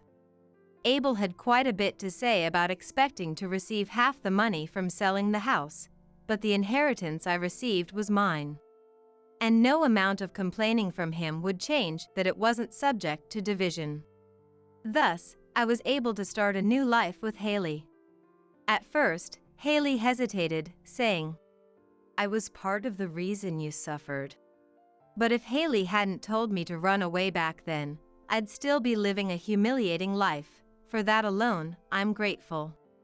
Despite the connection forged through that marriage, now the only person I can call mom is her, which led me to suggest we live together. A non-blood related mother and daughter living together doesn't seem so strange in today's world. And then there's Marcy, related by blood to both Haley and me, who started saying through a lawyer that she wanted to live with us too. Grandpa and Dad always tell me to take care of the house. It's terrible. I want to leave this house and live with Mom too. That was her reasoning.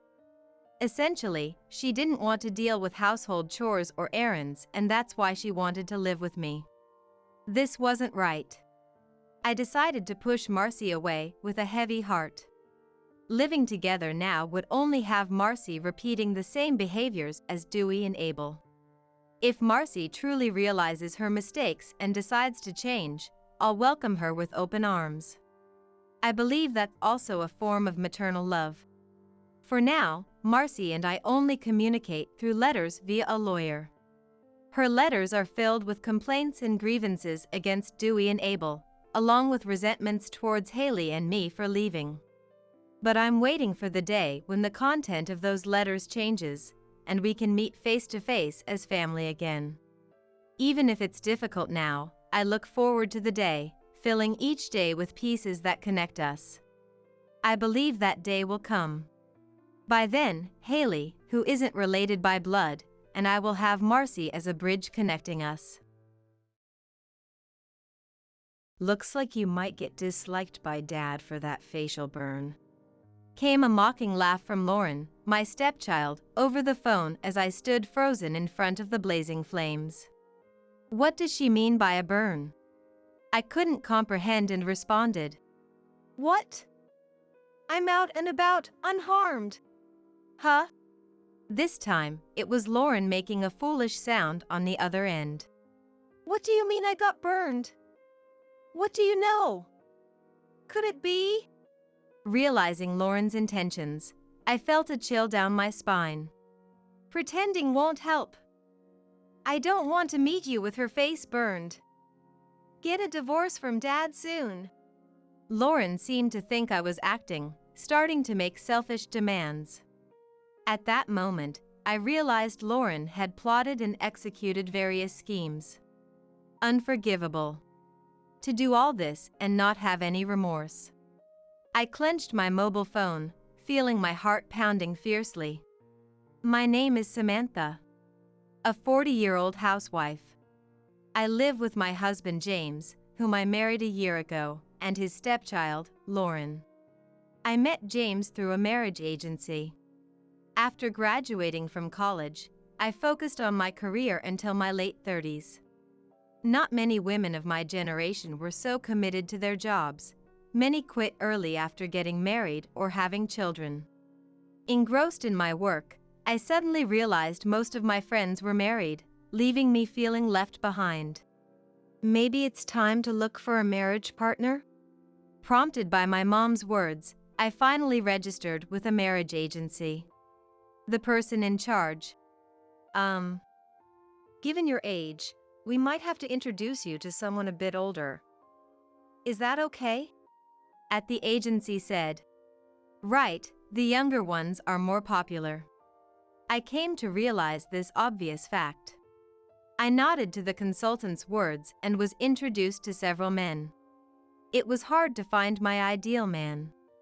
A year after registering with the agency, I finally met my current husband, James. James, 5 years older than me, worked as a civil servant at a government office, with a steady and kind personality. Seeing him as an excellent marriage prospect, I initiated a relationship. Fortunately, James seemed to think well of me too, and our relationship progressed smoothly.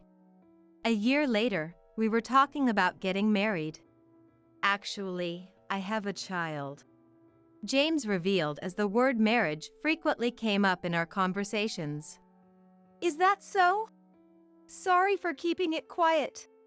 James apologized with a look of regret, but I had somewhat anticipated it. The profile James had registered with at the agency mentioned he was divorced. Now, she's 17 and her name is Lauren. She's a good kid, but a bit rebellious due to her teenage years. I'd be happy if you could get along with her. No problem. Leave it to me. I love children. Thinking having a child was no issue if I could marry James, I confidently replied. James, reassured by my response, proposed. It was the happiest moment of my life. So, a year ago, I married James, and suddenly, we were a family of 3. At James's request, I quit my job to become a housewife and look after the home. I was excited about starting a new life. But there was someone who spoke ill of my new life. So, this person is our new mom? I can't get along with her. Lauren, James's stepchild, said that to me as she came down from the upstairs room. Hey, Lauren. What are you saying? Samantha is a really nice person. That's because Dad is in love with her. I'm not fooled. Lauren, a high school student with a cheeky attitude, refused to meet my gaze and turned away towards the living room. Sorry. As I said before, she's going through a rebellious phase. But I didn't expect her to act like that upon first meeting. It's okay. It's natural for children to dislike their parents' remarriage. But Lauren is almost an adult. She can't stay a child forever. Right. We'll be causing you trouble until Lauren becomes independent, but thank you. Honestly, Lauren's attitude was surprising, but I thought time would solve it and spoke carelessly. James seemed relieved, but even with just a few years to endure, I couldn't help but feel a bit anxious. Months passed, and I had hoped Lauren's attitude would improve, but it didn't. As if embodying my initial fears, Lauren remained distant and even started making snide remarks. Hey, Samantha, do you always stay at home? It's suffocating. I'm a housewife, after all. Housewife? That's so lame. You just want to live an easy life while making Dad earn all the money, right? That's not true. It was James who wanted me to be a housewife. I don't care. Just make sure we don't see each other during the day. Lauren clearly didn't want to see me, bluntly expressing her wish to avoid me. Is adolescence really this challenging? Having no children of my own, I grew tired of being constantly met with disdain. Yet, wanting to get along, I remained calm in the face of Lauren's snide comments. This only led to more stress. My hair started falling out in places, and Lauren, "You, balding!" seeing this, mocked. Lauren didn't make these comments in James's presence, choosing instead the evening hours when she returned from school and before James came home to insult me. Though Lauren had asked to avoid each other, she would actually seek me out. Eventually, I couldn't take it anymore and decided to reprimand Lauren as a mom the next time she said something. You should just divorce Dad already. To any attempt of mine to find peace, Lauren would retort with insults. Listen, just because you dislike me doesn't give you the right to make snide remarks every day. That's harassment, Lauren. How old are you? Almost 18, right? Act like an adult. Prompting me to finally snap. Lauren, taken aback by my raised voice for the first time, replied seriously, I'd rather be a child. After all, you must think I'm crazy, don't you?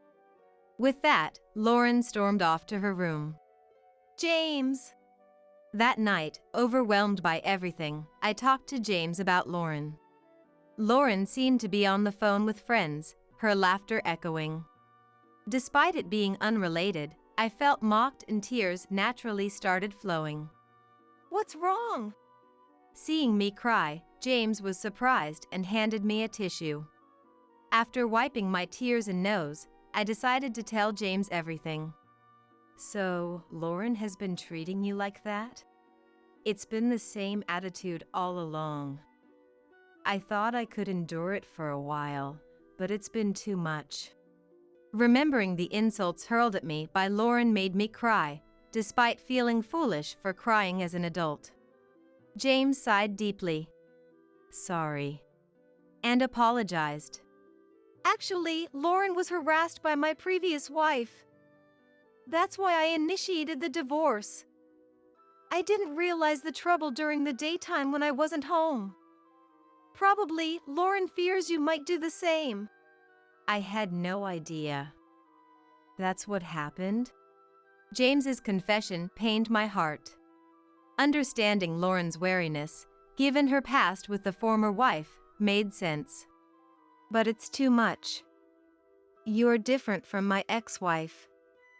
Lauren knows that, but refuses to stop the harassment, probably hoping to drive you out of the house. I'll talk to her tomorrow. Thank you, James. James's supportive words eased my heart, making me feel much better. I was truly fortunate to have such a wonderful person as James. Despite Lauren, I felt proud to have become part of such a wonderful family. Afterward, Lauren stopped making snide remarks.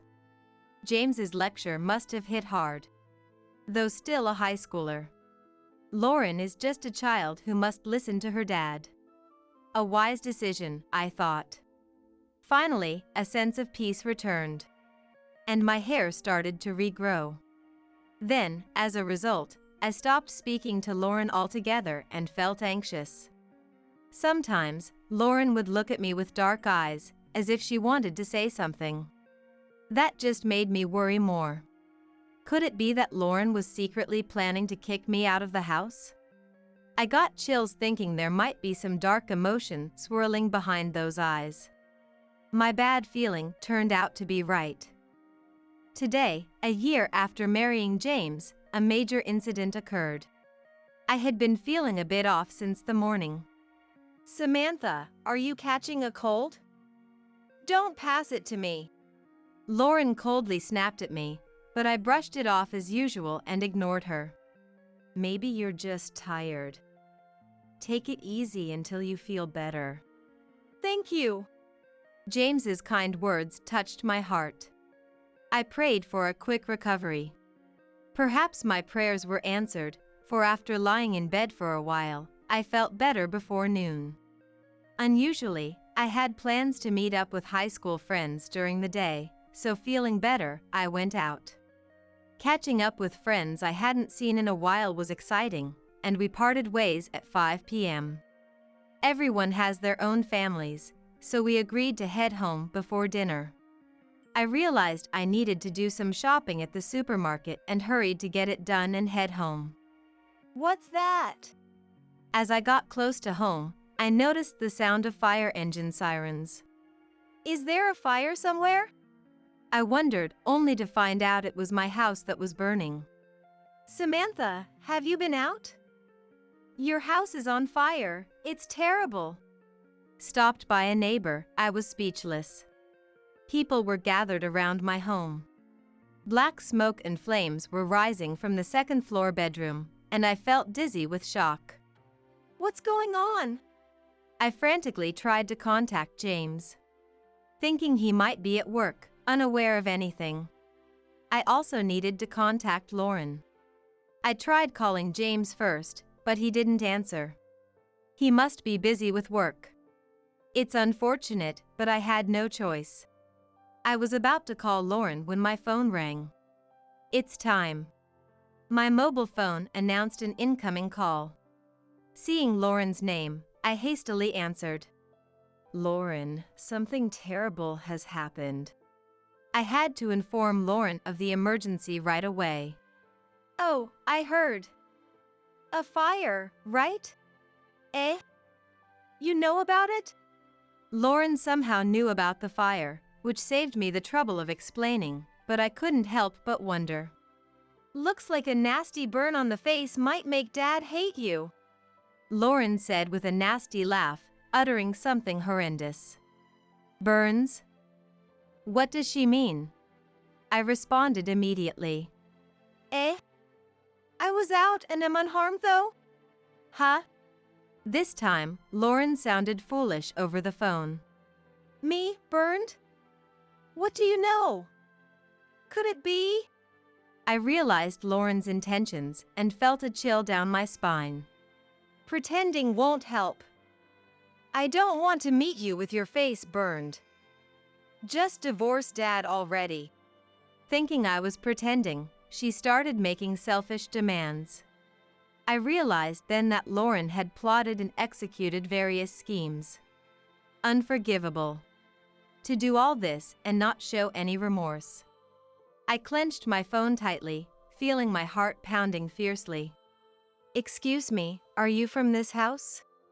After hanging up with Lauren and trying to calm my racing heart, a police officer approached me.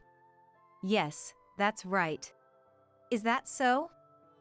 We've just had to take one of the residents to the hospital urgently. Eh? I couldn't believe what the police were telling me. A resident taken urgently to the hospital? I had just spoken with Lauren. That means the one who was taken was a man. Isn't he your husband? James has. What happened? James was supposed to be at work today. But what if, for some reason, like feeling sick, he came home early? If James had gone to bed in the bedroom I had been sleeping in until before noon, and then fell asleep? And Lauren, mistaking him for me, set the bedroom on fire. The scenario that formed in my mind made me shiver. It wasn't an impossible sequence of events. No, considering Lauren knew about the fire, this was the most natural conclusion to draw. There's a possibility this incident involves criminal activity, so may we speak with you in detail later? Yes. Which hospital is my husband in? We've been informed he's at the City General Hospital. Understood. I brushed past the inquisitive police officer and went to catch a cab.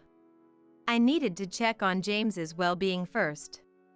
I told the cab driver to take me to the General Hospital. My heart was pounding loudly the whole way. Oh God, please save James. Upon arriving at the hospital, I was told James was still being treated. After waiting for about 2 hours, a doctor came out and asked, "Are you James's wife?" I nodded weakly. He has burns on his face and right side, but his life is not in danger. Really? Yes. Relief flooded me upon hearing the doctor's words, and I slumped to the ground. For now, I was just glad he was alive. I had planned to wait in James's room until he regained consciousness, but I ended up falling asleep without realizing it. Samantha. I woke up to my name being called. In front of me was James, wrapped in bandages. I glanced at the clock. It was 9 p.m.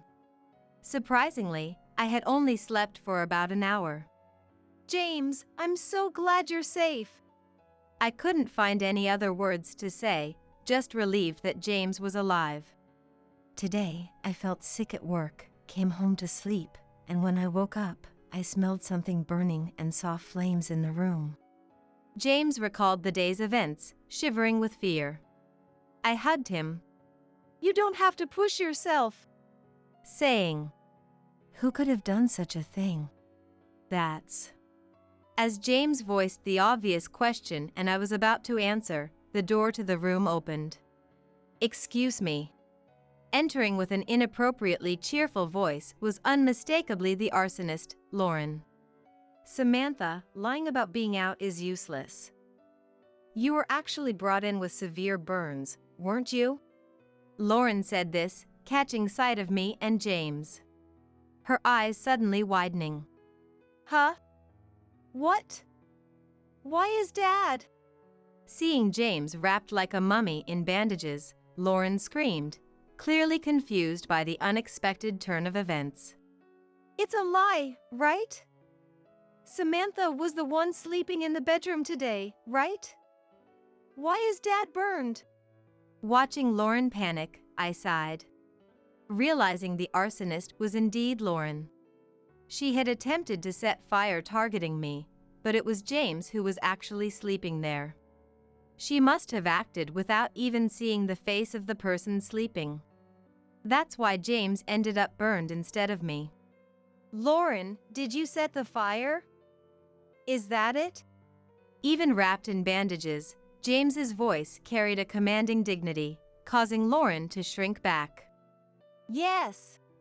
Perhaps realizing lying was futile, Lauren quickly confessed her crime. Why would you do such a thing? I could have died. Or Samantha might have been killed. That's insane. James expressed his anger, leaving Lauren dumbstruck. It's because she was mean to me. How long do I have to feel unwelcome in my own home?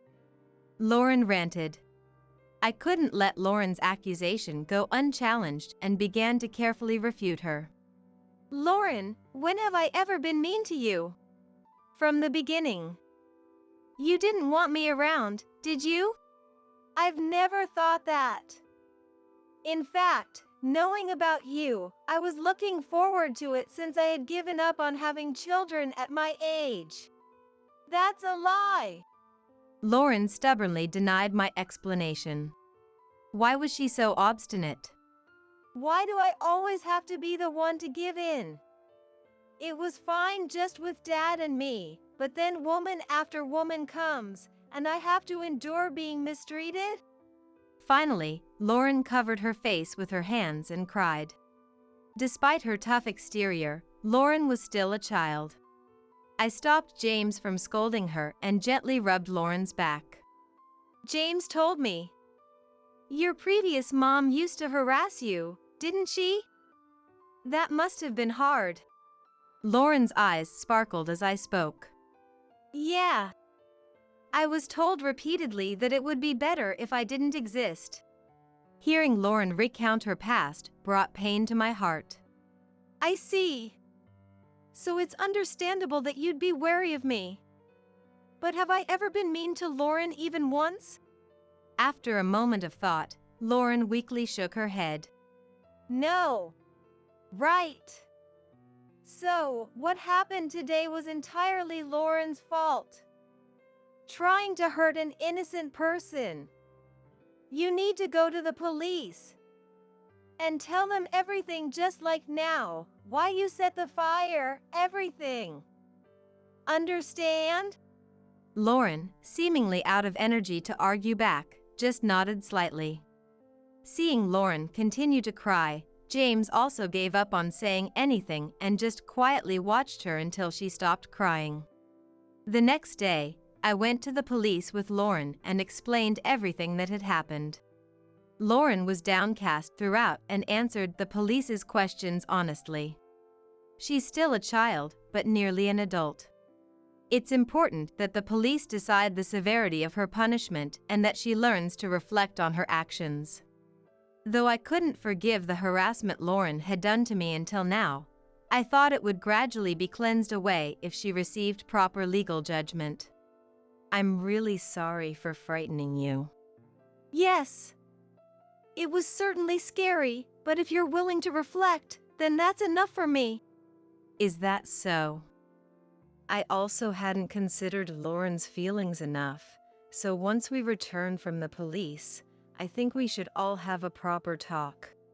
That sounds good. Let's all talk. Relief spread across James's face. Since James would be hospitalized for a while, it meant the family would be apart. I thought this might be a good opportunity for each of us to reflect on ourselves. Afterward, I visited James in the hospital every day and spent my days watching the news. Though the neighboring houses were not damaged, our home was completely destroyed, so I returned to my parents' home. The loss from the house being gone was immeasurable. However, since we were insured, I'm waiting to hear from the insurance company. I pray every day that we will be compensated as much as possible. The news reported our house burning down and Lauren turning herself in as the arsonist. Lauren's sentence has not been decided yet, but considering it was arson, I think it will be a severe punishment. I don't know if the fact that Lauren was harassed by the former wife and was under stress will be taken into account, but I hope Lauren receives the appropriate punishment. After that, I want to start over as a family again. I'm able to think that now. I decided to work part-time because staying at home all the time makes me feel depressed. I'm an assistant staff at a local childcare center. I'm often overwhelmed by the children's free-spirited nature, but I enjoy working there. The children who happily jump into their parents' arms when picked up are truly adorable. I wonder if a time will come when I, James, and Lauren can live happily together. With that in mind, I'm motivated to do my best in my current job. Please, help me! The voice of Mia on the phone was so frantic that I had never heard. She was supposed to be on a plane to Hawaii with Ethan by now. Was there some kind of trouble? I braced myself. Our house! Our house! What? Our house? Mia wasn't on the plane. Learning the truth, I resolved to send Ethan, who had been missing, to hell. I'm Lily, a 32-year-old corporate employee at a major trading company. My husband Ethan is a year younger than me, and we got married 3 years ago. He works for a big corporation too, and is quite handsome by any standard. I didn't choose him for his looks or salary, but he's been nothing short of perfect as a spouse. I've been happy we married early.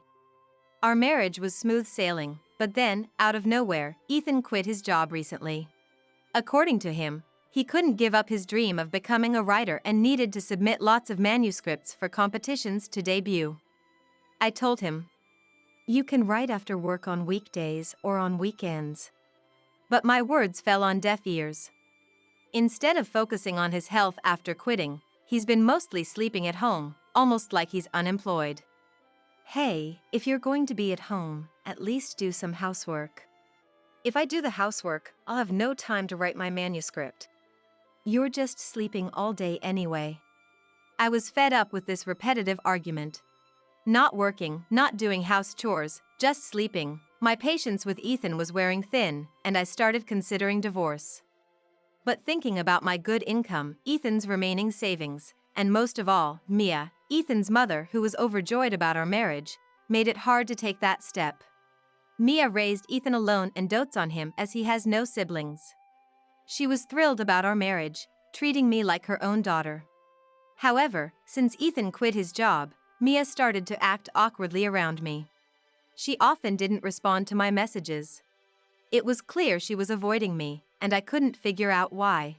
When I asked Ethan, he just said it would be best to leave her alone, not taking it seriously. Gradually, I too started to dread contacting her, deciding to just observe as he suggested. At least do the house chores if you're not working. I'm doing all the work and house chores, while you just sleep all day. That day, my anger finally erupted. Ethan was talking about a deadline for some competition, but he wasn't acting like it. He complained about me being slow to prepare lunch while I was working remotely. I couldn't stay silent after that. It turned into a fierce argument. You're always working too, never make a decent meal. What, should I just not eat? Your lazy behavior without working is only possible because I'm out there earning our living expenses, right? Your savings hardly make a dent in our costs. Being called out for not working and being supported by me, Ethan's face turned red with embarrassment and he started shaking. I thought if he got violent, I'd leave the house right away, but thankfully, that worst-case scenario was avoided. Without saying a word, Ethan stormed out of the house. Watching him leave in his casual clothes, with just his mobile phone and wallet, making deliberately loud footsteps, I felt like I was looking at a petulant child. The only place he could go in that getup would be his parents' house. I thought of warning Mia in advance about Ethan possibly causing trouble, but, as usual, she didn't answer her phone. He sneaked back home later that night, but from that day on, our conversations dwindled, and he started avoiding me, going out more frequently. For an unemployed Ethan, his destinations were limited, usually his parents' house, and sometimes I'd find receipts from internet cafes. I tried to initiate conversations several times, but each time, he would escape to his room or just leave the house. I gave up on repairing our relationship and started preparing for a divorce. I thought it best to inform Mia about the divorce. I sent texts and made calls, but got no response. Even when I asked Ethan that something might have happened to her, he just said she was fine. Considering how often he visited his parents' house, I believed him, but I started doubting his whereabouts. I could just ask Mia how often he visits her, but I couldn't get in touch with her. I thought about investigating his whereabouts myself, but with work and household chores, I didn't have the time or energy. Returning home after a late-night overtime shift, I found him fiddling with something in front of the closet. "What are you doing up so late?" Welcome back. Actually, I'm planning to take Mom to Hawaii tomorrow, just packing for the trip." "Tomorrow? That's quite sudden." Unconcerned by my surprise, he happily packed the luggage. I knew Mia always wanted to go on a trip. After Ethan's father passed away when Ethan was young, Mia devoted herself to working and raising him alone. She rarely even went to the department store, let alone on trips. I remember her saying that with a wistful smile. "This month, Mom turns 60, so I thought I'd fulfill her long-standing dream." "Mia's turning 60 already." "Yeah, that's why I've been working part-time lately, saving up money for this. But there's a bit of a problem." He looked up at me. "I've got enough for Mom's part of the trip, but I'm short for my half. I've been saving, but it's not enough. So, I was wondering, Lily, could you help out a bit? Is that okay?" He looked at me with a pleading expression, radiating charm as if refusing him would be unthinkable. "So, you're saying I should pay for your part?" Startled by my unexpectedly cold tone, he hastily shook his head. No.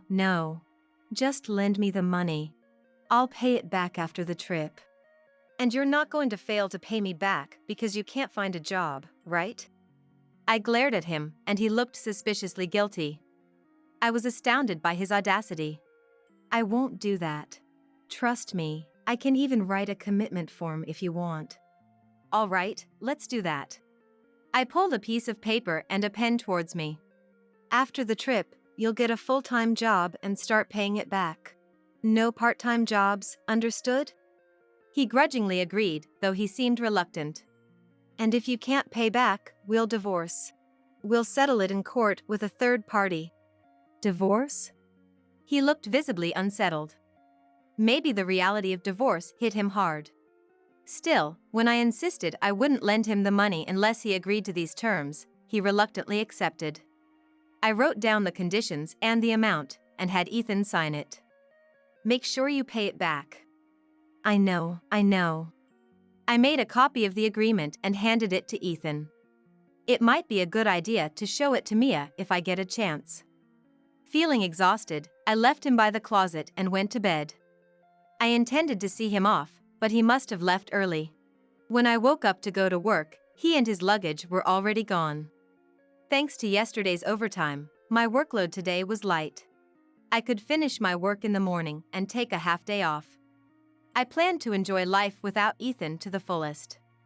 After finishing my work in the morning, I was having lunch, wondering if he and Mia were on the plane by now, when my phone started ringing loudly. Thinking it might be a work call, I answered without checking the caller. Ah, good, you picked up. It was Mia's voice, desperate and strained, not at all like someone in the middle of a luxurious Hawaiian vacation. Mia, what's wrong? The trip? Have you already arrived in Hawaii? Hawaii? Trip? I don't know what you're talking about. Please, come over. The house, our house, it's about to burn down. Mia's plea was almost a scream. In the background, I could hear the sound of fire trucks and orders being shouted. Though I puzzled, I quickly agreed to come and hurriedly finished my lunch and headed to her house. When I arrived, the smell of smoke filled the street, and flames leaped high into the sky. Mia! I rushed towards Mia, who seemed on the verge of collapsing in front of her burning house. She looked up at me with a pale, distant face and murmured faintly, "This house is done for." Led by Mia's gaze, I looked up at her house, burning and crumbling before us. It spread from the house next door. The wind was strong, and the fire spread quickly, they said. We didn't even have anything flammable. Numerous fire trucks were on the scene, fighting fiercely against the flames, but her house was engulfed, showing no signs of being saved soon. The wind was strong, occasionally sending sparks flying our way. It's dangerous here, why don't we go to my place for now? You won't be able to enter the house even after the fire dies down. Mia looked at me, hesitating, her face showing a reluctance to be involved with me. I somehow understand you've been avoiding me. But we can't just stand here forever. After my words, she finally agreed to move. We hurried towards my home. By the way, what was that about a Hawaii trip? I thought you were off to Hawaii with Ethan today. Ethan said that? Yes. He said it was to celebrate your 60th birthday. I haven't heard a word about it. We were both confused by our completely mismatched stories. It was a misunderstanding arranged by Ethan. Ethan told me that you were pushing all the housework onto him and going out with other men. He even said you were trying to borrow money from me, and I should avoid contacting you. That's all lies. When the fire spread to the house, I couldn't reach Ethan by phone. I thought you might know where he is. I never imagined he'd be on a Hawaii trip. I couldn't fathom why Ethan would lie to keep me and Mia apart. But for Ethan, keeping us disconnected probably served his purposes. Mia, it's all a misunderstanding. Ethan quit his job to become a writer, but he never writes. He doesn't do housework and just sleeps all day. Oh, so we've been deceived by him. Perhaps she has been harbored doubts about Ethan. She readily accepted my words. If Ethan hadn't gone to Hawaii with Mia, had he taken the money for two and gone alone? Or maybe with someone else? Anyway, nothing could be done until he returned from his trip. I'll confront him thoroughly when he gets back. That night, Mia and I spent a long time talking, catching up on everything we'd missed. The firefighters had informed us that it was inevitable that the house burned down, so she agreed to stay at my place until she found a new home. The more we talked, the more Ethan's web of lies unraveled. It was unbelievable how he had badmouthed me, even though I was handling both work and all the housework. Mia kept apologizing to me. But it wasn't her fault, it was Ethan's. We waited for Ethan to return. What's this all about? For days later, Ethan, oblivious to everything, cheerfully returned home, only to be dragged by Mia and me to the remains of Mia's house. Ethan was speechless in front of the burnt-out house. Ethan, you lied to Mia and me, and leisurely went on a Hawaii trip while everything burned down. Lies? What are you talking about? He was visibly shaken and unsettled. Before I could say anything, Mia stepped forward. Ethan, aren't you ashamed? Lying to Lily to get money. Who did you go on the trip with? Her anger was fierce, and I involuntarily stepped back. At first, Ethan tried to retort, but the glares from both Mia and me left him speechless. Wouldn't it be better to just admit it? If we go to court like the commitment form says, you'll lose immediately. I haven't said I won't pay it back yet. You never intended to, right? I know about your real job, Ethan. He glared at me, trying to hide his panic. What are you talking about? Rent a boyfriend. Did you enjoy your trip with your client? If your company finds out, you'll be fired for violating the rules. At my accusation, he gasped. Mia had told me about his secret job the night she stayed at my place.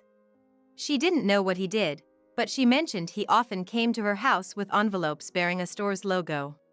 Relying on her memories, I found a Rent-A-Boyfriend website. Though his mouth was covered with a heart stamp in the pictures, it was clearly Ethan, and he seemed to be quite popular in sales. I admit I've been working, but the trip was different. As he tried to resist, I showed him the screen of my mobile phone. He looked at the image and stood there, stunned. That dumb woman. It was a disaster that you went on a trip with her. On the screen was a photo of Ethan lying on a Hawaiian beach, smiling next to an unfamiliar woman. The date was from 2 days ago. The woman, mistaking Ethan as her real boyfriend, had probably uploaded the photo to social media. Apparently having no idea about the photo, he hung his head in defeat. With evidence laid bare, there was no escape for him. Ethan, trembling, fell to his knees. Please forgive me. I looked at Ethan's apology with a cold gaze. Mia, too, looked at his disgrace with a chilly stare. Sorry, but I have no intention of forgiving you. I brushed off Ethan as he begged for forgiveness, insisting that he was sorry. I turned to Mia, who continued to glare at Ethan with anger in her eyes. Ethan had been working secretly as a rent-a-boyfriend, and most of his earnings were lost to gambling. I confronted Ethan about his secret purchases of lottery tickets after he promised to work harder, and I decided to file for divorce. We agreed that he would pay back the borrowed travel money with interest. Mia, realizing his earnings as a rent-a-boyfriend, demanded he contribute to the rebuilding of her house. Though the fire had started from the neighboring house, its rapid spread was partly due to Ethan's actions. Apparently, he kept all the things he couldn't bring to our house in his room at Mia's house. This included stylish clothes for his rent-a-boyfriend job, scented candles, and trinkets that women like. His room was so filled that Mia had warned him several times, but he angrily refused to let her in, almost becoming violent. She tried to avoid his room as much as possible. Before leaving for his trip, he had rummaged through his room to get ready, leaving the dusty window open. He forgot to close it, and after the fire started, sparks flew into the room on the wind, quickly engulfing it. If he had closed the window or kept his room tidy, the fire might not have spread so badly. Although the neighboring house was primarily to blame for the fire, Mia, fueled by her anger at being deceived, demanded that he should compensate her at least partially. Ethan, intimidated by Mia and my collection efforts, apparently had been making quite a lot as a rent-a-boyfriend. He bragged about being able to pay off the debt easily, but he was fired from his job and faced a lawsuit for damages. At his rent-a-boyfriend agency, it was forbidden to go on overnight trips with clients. Meeting them without the company's knowledge and posting about dates on social media were also against the rules. He broke all these rules, leading to his dismissal. A client who had chosen him became furious after seeing the social media post from the woman he went to Hawaii with. This led to a loss of regular clients, and the company sued him for damages. Having once earned a high income as a rent-a-boyfriend, he was disillusioned with normal job salaries and struggled to find employment. However, he was eventually forced to use his savings and take part-time jobs to pay off his debts to various parties. Mia decided to live with me until her house was rebuilt. She took over the household chores, freeing me up from my busy work schedule. On weekends, we enjoyed movies together. Once my major project at work is completed, I plan to take a long vacation and fulfill her wish to go on a trip.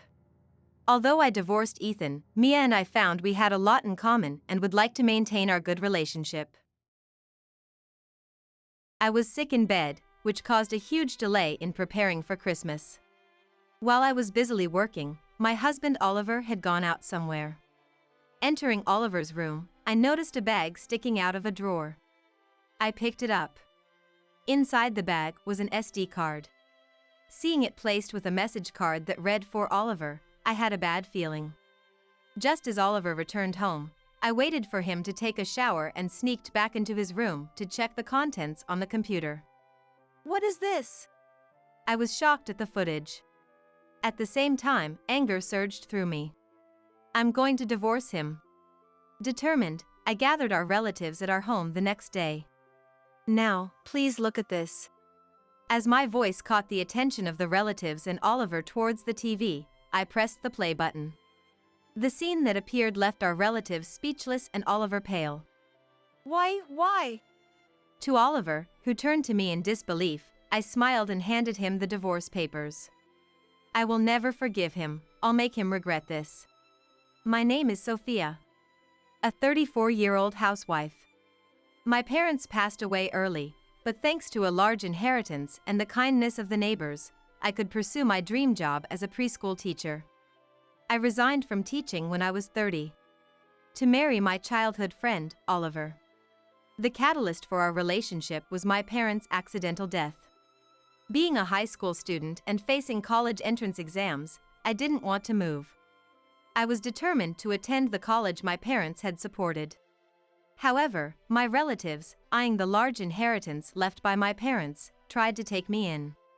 Almost strangers to me, their intentions felt creepy. Oliver, my husband-to-be, shooed these relatives away when I was vulnerable from losing my parents. Oliver, the eldest son of our neighboring family, was like an older brother to me. In front of the relatives, he declared, "We'll take care of her. We have permission from my parents, so no complaints. Sophia will be my wife in the future." Surprised by Oliver's words, who I had always seen as a brother, he turned out to be serious, confessing his feelings later. His earnest nature and the security he provided became my solace, and we started dating. Oliver always prioritized me, and eventually, I genuinely fell in love with him. When I became comfortable in my job as a preschool teacher, he proposed. I meant what I said when we were students. My feelings haven't changed. I will make you happy, marry me. Absolutely. Overwhelmed, I accepted his proposal with tears. Telling his parents, they rejoiced, and we celebrated that night. After marrying and 2 years of marriage, I retired to become a housewife. Oliver had requested me to become a housewife, something that triggered this change. Though it was sad to leave my dream job, I decided to focus on having children and use my experience in parenting. Oliver has a younger sister. Emma, my sister-in-law, was my classmate since kindergarten. She was also my best friend and colleague at the childcare center. Emma had mixed feelings about me marrying Oliver. That is because she and Oliver don't get along. Oliver has always been kind to you, but unreasonable to me. Really? Absolutely. I often listened without arguing, as Emma insisted. According to Emma, she was delighted to have me as a relative. But not as Oliver's wife. Pretending to lament, she often complained about marrying her disliked brother. From my perspective, though Oliver might be somewhat cold to Emma, it was clear they were still connected by blood. However, Emma didn't seem to think so, often showing dissatisfaction when I suggested this. Sophia, you say that because you don't know Oliver's true face. I wonder. I always responded, doubting Emma's claims. Looking back, I regret not paying more attention, but at that time, I thought it was just sibling dynamics. But even after 5 years of marriage, we didn't have any children. Then, I noticed a gradual change in Oliver's attitude. At first, he complained about our housework being split equally since I became a housewife, and soon, I was doing 90% of it. Without kids and just relaxing at home all day, you could at least do a bit more housework, right? These unkind words, something the old Oliver would never say, hurt me, but I accepted them as my duty as a housewife. From there, Oliver started to push more household responsibilities on me, citing my role as a housewife. One day, while visiting my in-laws, Oliver suddenly started belittling me, laughing. Sophia's cooking is just awful. And her cleaning is so sloppy, can't she do something about it? The living room fell silent, but Oliver didn't notice. In fact, he began to mock me even more. The laundry is also carelessly done, she hardly works at all for a housewife. I could feel Emma getting irritated beside me. Isabella, my mother-in-law, smiled, but her eyes weren't laughing. I had to say something. I might be a bit absent-minded at times, so maybe Oliver finds me lacking in some ways. But there's a way to say things. Emma glared at Oliver as she spoke. Oliver glared back, and the living room atmosphere turned tense. Then Lucas, as my father-in-law, began to speak calmly. A husband should help with his wife's shortcomings. Besides, Sophia always helps us out a lot. Oliver, discontented, kept quiet at Lucas's words. Emma was still angry, but Isabella calmed her down. The mood was ruined because of Oliver's words. I tried to lighten the mood, clapping my hands and smiling. Hey! I made a cake, would you like to have some? Sophia's cakes are delicious. I'm so happy, let's eat. Emma's mood brightened instantly, and I felt relieved. Then Isabella, Emma, and I moved to the kitchen. Sorry about Oliver earlier. We know how hard you always work, Sophia. Don't push yourself too much. Isabella, thank you. Isabella's kind words almost brought me to tears. Returning to the living room, Oliver sat turned away, looking more upset than before. I brought the cake. I don't want it. But it's your favorite pumpkin cake. I said I don't want it. As Oliver yelled, the plate with the cake disappeared from my hands. Looking down, the smashed cake was stuck to the floor. Oliver! Apologize to Sophia! It's her fault for forcing it on me. Oliver, though looking confused, refused to apologize to me. I was a little saddened. He used to apologize immediately in the past. That's awful. Sophia, you should divorce him. What? Don't be ridiculous. It's not your decision to make.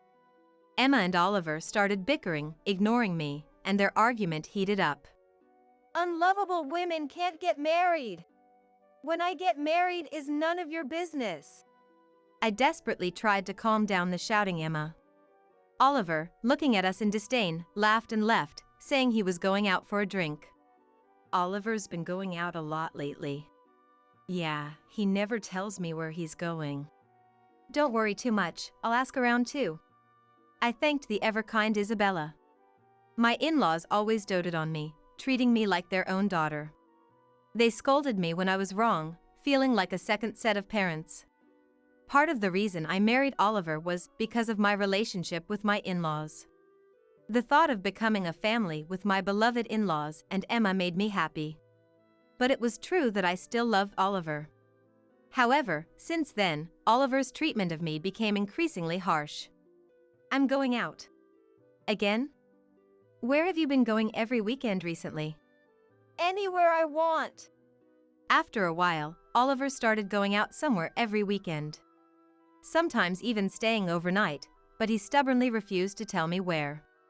Moreover, he was always angry, and our usual conversations diminished. I once asked if I had done something wrong. But I never got a satisfying answer. Amidst this, as Christmas approached, I fell ill. Isabella came to help at our house. It took about a week to fully recover, and I had to start preparing for Christmas slowly, dragging my heavy body around, since Oliver wouldn't help. I was sick in bed, which caused a huge delay in preparing for Christmas. While I was busily working, Oliver had gone out somewhere. Entering Oliver's room, I noticed a bag sticking out of a drawer. I picked it up. Inside the bag was an SD card. Seeing it with a message card that read "For Oliver," I had a bad feeling. Just as Oliver returned home, I waited for him to take a shower and sneaked back into his room to check the contents on the computer. What is this? I was speechless at the footage. At the same time, anger surged through me. I'm going to divorce him. Determined, I gathered our relatives at our in-laws' house the next day. Now, please look at this. As my voice directed the relatives and Oliver towards the TV, I pressed the play button. The scene that appeared left our relatives speechless, and Oliver turned pale. Why? Why? As Oliver looked at me in disbelief, I smiled and handed him the divorce papers. I will never forgive him, I'll make him regret this. Seeing the divorce papers, Oliver's face turned even bluer. Wait, hold on. Divorce is too sudden. What are you talking about? After seeing that video, there's no other option but divorce. Oliver felt silent at my words. The content of the SD card was a childbirth scene. Of course, it wasn't mine. A young woman was struggling through labor. At first, I wondered why such a thing existed, but then I recognized the man beside the woman. It was unmistakably Oliver, stroking the woman's head and encouraging her. Keep going! I couldn't mistake Oliver's voice, having known him since childhood. This is... I was just standing in, it's not what you think. Don't lie to me. I turned up the volume on the TV. Then a conversation between the woman and Oliver filled the living room. Evelyn! It's almost time! Our child is about to be born. Oliver, yes, I'll keep going. After their conversation, a baby's cry could be heard. Then Oliver kissed the woman named Evelyn, thanking her repeatedly. You did great. You worked so hard. I did it for you, my love. I love you too. Oh, Evelyn. I can't wait to live with you and our child. Me either. After saying that and kissing again, the video stopped. The relatives in the living room were stunned, and my in-laws and Emma were visibly trembling with anger. Well, after watching this, no one would believe he was just standing in as a proxy. This is... I just got carried away. It was just an act of a father. Lucas is usually a calm person, suddenly stepped forward and slapped Oliver. Oliver held his cheek in shock. Lucas was a gentleman who only got angry when necessary, and had never resorted to physical action. Everyone was surprised by this. Do you understand what you're saying? Don't you feel sorry for Sophia? But this is... Even then, Oliver tried desperately to explain himself. Emma spoke up in a calm voice. I've always disliked you, but I thought I could maintain our relationship if you cherished my best friend. But someone who hurts my important friend can't be considered family. I'm cutting ties with you. At Emma's words, Oliver's face turned red with anger. You, a younger sister, are so presumptuous. If you want to cut ties, go ahead. It's a relief. Then I'll cut ties too. Oliver froze at Isabella's words, said with a smile. He tries to hide it, but Oliver is quite the mama's boy. I like Isabella too, so it never really bothered me, but to be honest, I didn't really like how he clung to her, even nearing 40. Oliver seemed bewildered by Isabella's declaration of cutting ties. But I'm the eldest son, right? Mom, you're joking about cutting ties, right? Do you think I'm someone who would joke in this situation? No. Isabella never lost her smile. That made it even scarier, and the whispering relatives straightened up and began listening quietly to her. Isabella continued in a calm and steady voice. Don't worry about us. After all, we have Sophia. If she remarries someone wonderful and has children, they will be our grandchildren. What? If she divorces, she's a stranger, right? Not just Isabella, but Lucas, Emma, and I all sighed heavily at Oliver's response. In fact, after marrying, I had been legally adopted by my in-laws. It wasn't necessary, but my own relatives, eyeing my parents' inheritance, often pressured me into an adoption agreement. Your parents' inheritance is yours to use as you wish. But to protect you from those relatives, why don't you consider being legally adopted by us? After my parents passed away, my in-laws never asked me for money. I had prepared tuition and living expenses from my inheritance and gave the living expenses to my in-laws. However, they didn't touch it, saying it was important money, and when I got a job, they even added a celebration gift and returned it to me. I initially refused, but they insisted, so I gratefully accepted. Because of this history, I trusted Isabella's words. That's why I consulted with Oliver and got legally adopted right after our marriage. It seemed Oliver had completely forgotten about it. No, but even if I was adopted, I'm the eldest son, the real child. That's right. I have a child. This house is mine. Oliver, as if he had remembered something important, was met with laughter from Isabella. What are you talking about? As of today, you are no longer my child. Well, legally you'll still be my child, but we'll have to renounce your inheritance. Oliver was speechless at the decisive words. Tears streamed down his face from the rejection of his beloved Isabella. I added to Oliver's misery. By the way, do you know why I called everyone here today? Oliver looked at me, puzzled. His tear-stained face was dirty. I felt a bit pathetic for having loved such a pitiful man. Christmas was always celebrated at my in-laws' house. They were landowners in the area, with many relatives nearby. There was no other place that could accommodate our large family of nearly 50 people. But this time, we limited the number of people, having only families with children come from the relative side. So, there were only about 20 people in the living room, half of the usual number. It seemed Oliver hadn't even noticed that. After I pointed it out, he finally realized. There are no children? But I hear crying. Are they in another room? Oh, actually, we have a guest today. Please, come in. At my words, Emma stood up and opened the door at the back. There stood Evelyn, confidently with a baby in her arms. Evelyn stood there, holding the baby. Her demeanor saying she belonged and was welcomed. Nice to meet you, Isabella. I'm Evelyn. This is Liam, our son, the fruit of my love with Oliver.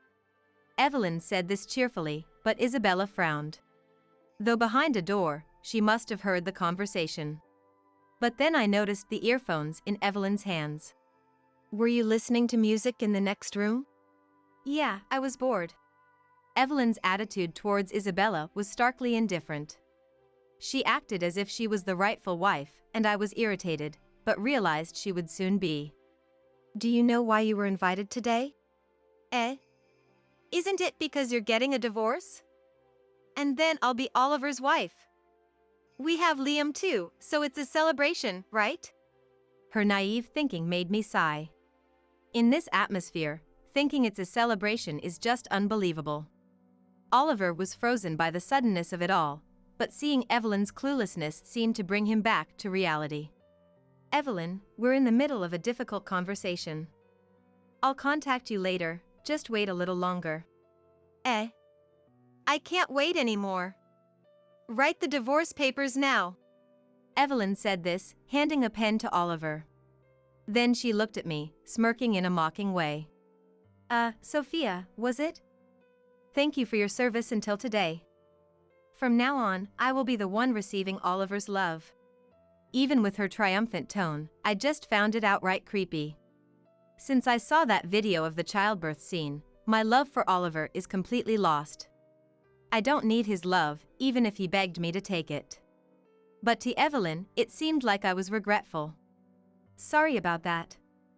Oliver says I have firmer skin and am prettier to hold than you. He said you're like a skinny chicken. Evelyn laughed dismissively, with Oliver awkwardly trying to stop her. The onlookers' eyes were cold towards the two of them. I decided to respond with a smile and addressed Evelyn's comment. No, thank you for keeping him company. I don't need him anymore, so please take him. Evelyn's eyebrows twitched slightly at my words. She seemed about to say something, but I ignored her and continued. Well, you're getting a man who's about to be disowned, lose his house and job, and become poor. Evelyn's face clouded over. She probably thought that after Oliver and I divorced, she would stay in this house. While thinking how she would have known otherwise if she had listened earlier, I continued to smile at Evelyn. Oliver, wait. Sophia's the one leaving, right? This is Oliver's house, right? I'm becoming your wife, right? You said I could be the housewife. Evelyn confronted Oliver. Oliver looked uncomfortable and avoided her gaze. Oliver, look at me. What are we going to do? I quit my job, remember? You said Liam could stay with Isabella and we'd live in luxury. Evelyn started to freak out, scratching her hair.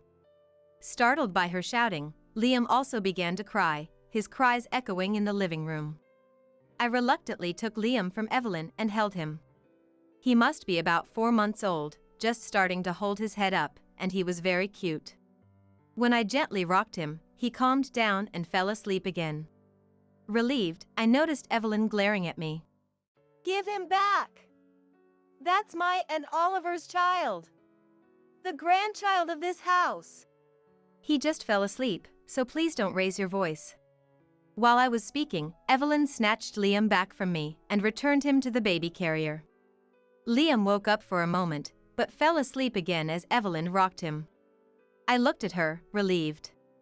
Evelyn was glaring at me as if I were her sworn enemy. You think you can just take Liam away? You're useless. A woman who can't get pregnant should leave this house.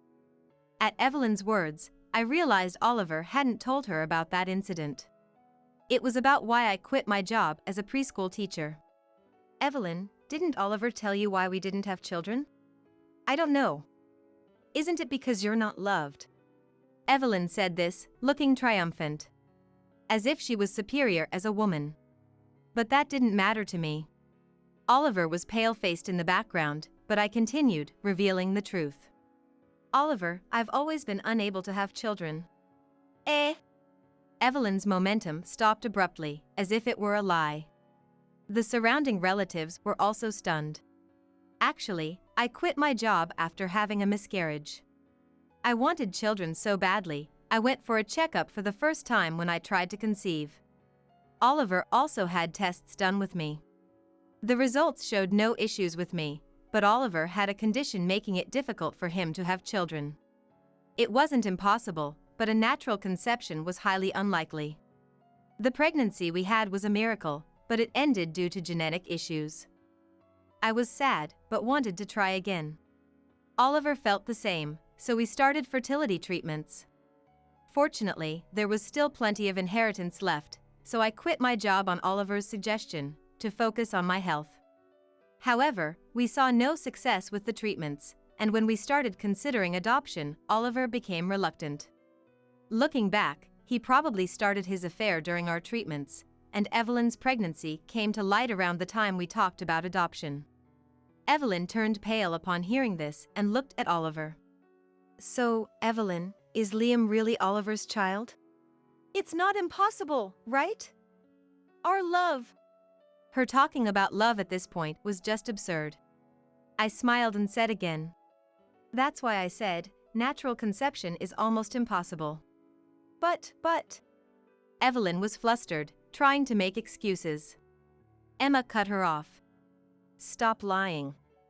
You're my friend's wife, right? What? Oliver looked at Emma, wide-eyed. Emma nodded at me and showed Evelyn her mobile phone screen. It showed Evelyn and Liam, a man, and a 4-year-old girl I didn't know. I had contacted Emma after watching the video the day before. Emma recognized Evelyn from the photo on SNS, belonging to a man she knew. I knew it was Evelyn by her name and face. We work at the same place and talk often. You're married? Oliver asked, but Evelyn didn't answer. Her expression confirmed Emma's words were true. It was a shotgun wedding, right? No talk of divorce, and this photo says Liam is that man's child. No. True love, huh? Pretending your husband's child is another man's, to switch to a richer man. Is it the money you love? Emma looked down on Evelyn with disdain. Evelyn, red-faced and shaking, didn't know how to respond and just looked down. By the way, I've called that man, he'll be here soon. No! It was just a moment of weakness. Please don't tell my husband. It's too late for that. At Emma's words, the doorbell rang, and Evelyn collapsed in despair. A relative opened the door, and Evelyn's husband, Henry, came in. He saw Evelyn and immediately shouted in anger. You've been cheating on me? What were you thinking? It's not like that. It's a misunderstanding. I heard everything on the phone. Realizing there was no escape, Evelyn froze in tears. Henry took Liam from her and stood up. Then apologized to us. My wife has caused you a lot of trouble. We will divorce. Wait, I don't want a divorce. Henry looked down on Evelyn coldly. You promised to stop after the affair 3 years ago. And you continued. I'll raise the child. You won't see him again. We were shocked by Henry's words. I couldn't believe that even though he had noticed it once, he continued to do it behind the scenes. Such audacity to claim a momentary lapse. 3 years ago, huh? No, Sophia, it's not like that. What's different? Going around marking your territory elsewhere? At my words, Oliver just trembled, barely moving his mouth. I'm not usually one to get angry. But Emma once told me it's scary when I do. I'd hardly ever been angry with Oliver, so he seemed surprised by my attitude. I'm disappointed in you. I can't believe you've been betraying your family for so long. I tried to get you and Emma to reconcile, but it looks like I was the one who couldn't see clearly. Emma nodded as if to say, finally you understand. Oliver was stunned by my straightforwardness. I'll be asking for compensation. And of course, child support. Eh? I touched my stomach.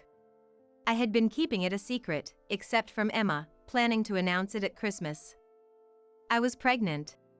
The reason I'd been feeling unwell recently was morning sickness. After entering the stable period, I planned to surprise my parents and Oliver. The artificial insemination worked. It's truly your child. I kept quiet because I didn't want to get your hopes up and then disappoint you. So. Oliver collapsed, overwhelmed by my words. Evelyn, too, seemed drained of all energy to argue after hearing about my pregnancy and her own impending divorce. Then, please fill out the divorce papers. I said this and handed Oliver a pen. Then I left the house first with Emma. By now, Oliver must be getting glared at by the in-laws while filling out the divorce papers. Feeling refreshed after saying everything I wanted, I enjoyed a leisurely tea party with Emma. Later, Oliver and I finalized our divorce. Since his job was with a family company, he was fired due to this incident and ended up penniless and out of the house. Evelyn got divorced too and initially demanded money from Oliver. But seeing his situation, she quickly disappeared. In the end, Oliver had been working in a rundown snack bar to pay for the alimony and child support, but rumors have it that he was caught by some bad customers and taken away. I know about this because Emma, laughing about the fleeting nature of true love, told me. It was information from Henry, Evelyn's ex-husband. Lately, he's been going out more with his children, and it seems that Oliver's story comes up in their conversations. Henry, in fact, was the one Emma had a crush on during her student days. Though he reciprocated her feelings, he married Evelyn when she got pregnant. Emma denies it, but her blushing suggests that maybe, just maybe, spring is near for her. After Oliver left, my in-laws were initially down, but they recovered while I was busy with pregnancy preparations. Now they dote on their grandchild, becoming loving grandparents. At first, they were hesitant, feeling guilty towards me, but eventually, they began treating me like their real daughter again. Living together since birth, Emma jokes about how it's hard to tell who is the real daughter now. As for me, I gave birth to a beautiful baby girl without any trouble. She's a very cute girl. I hope she grows up to be bright and cheerful like Emma. My friend and now sister, who I admire. Sophia. She won't stop crying. Okay, I'm coming. I hear my daughter's cries and Emma's troubled voice from the living room. Smiling, I responded and left the balcony. Outside, the sky is clear and cloudless.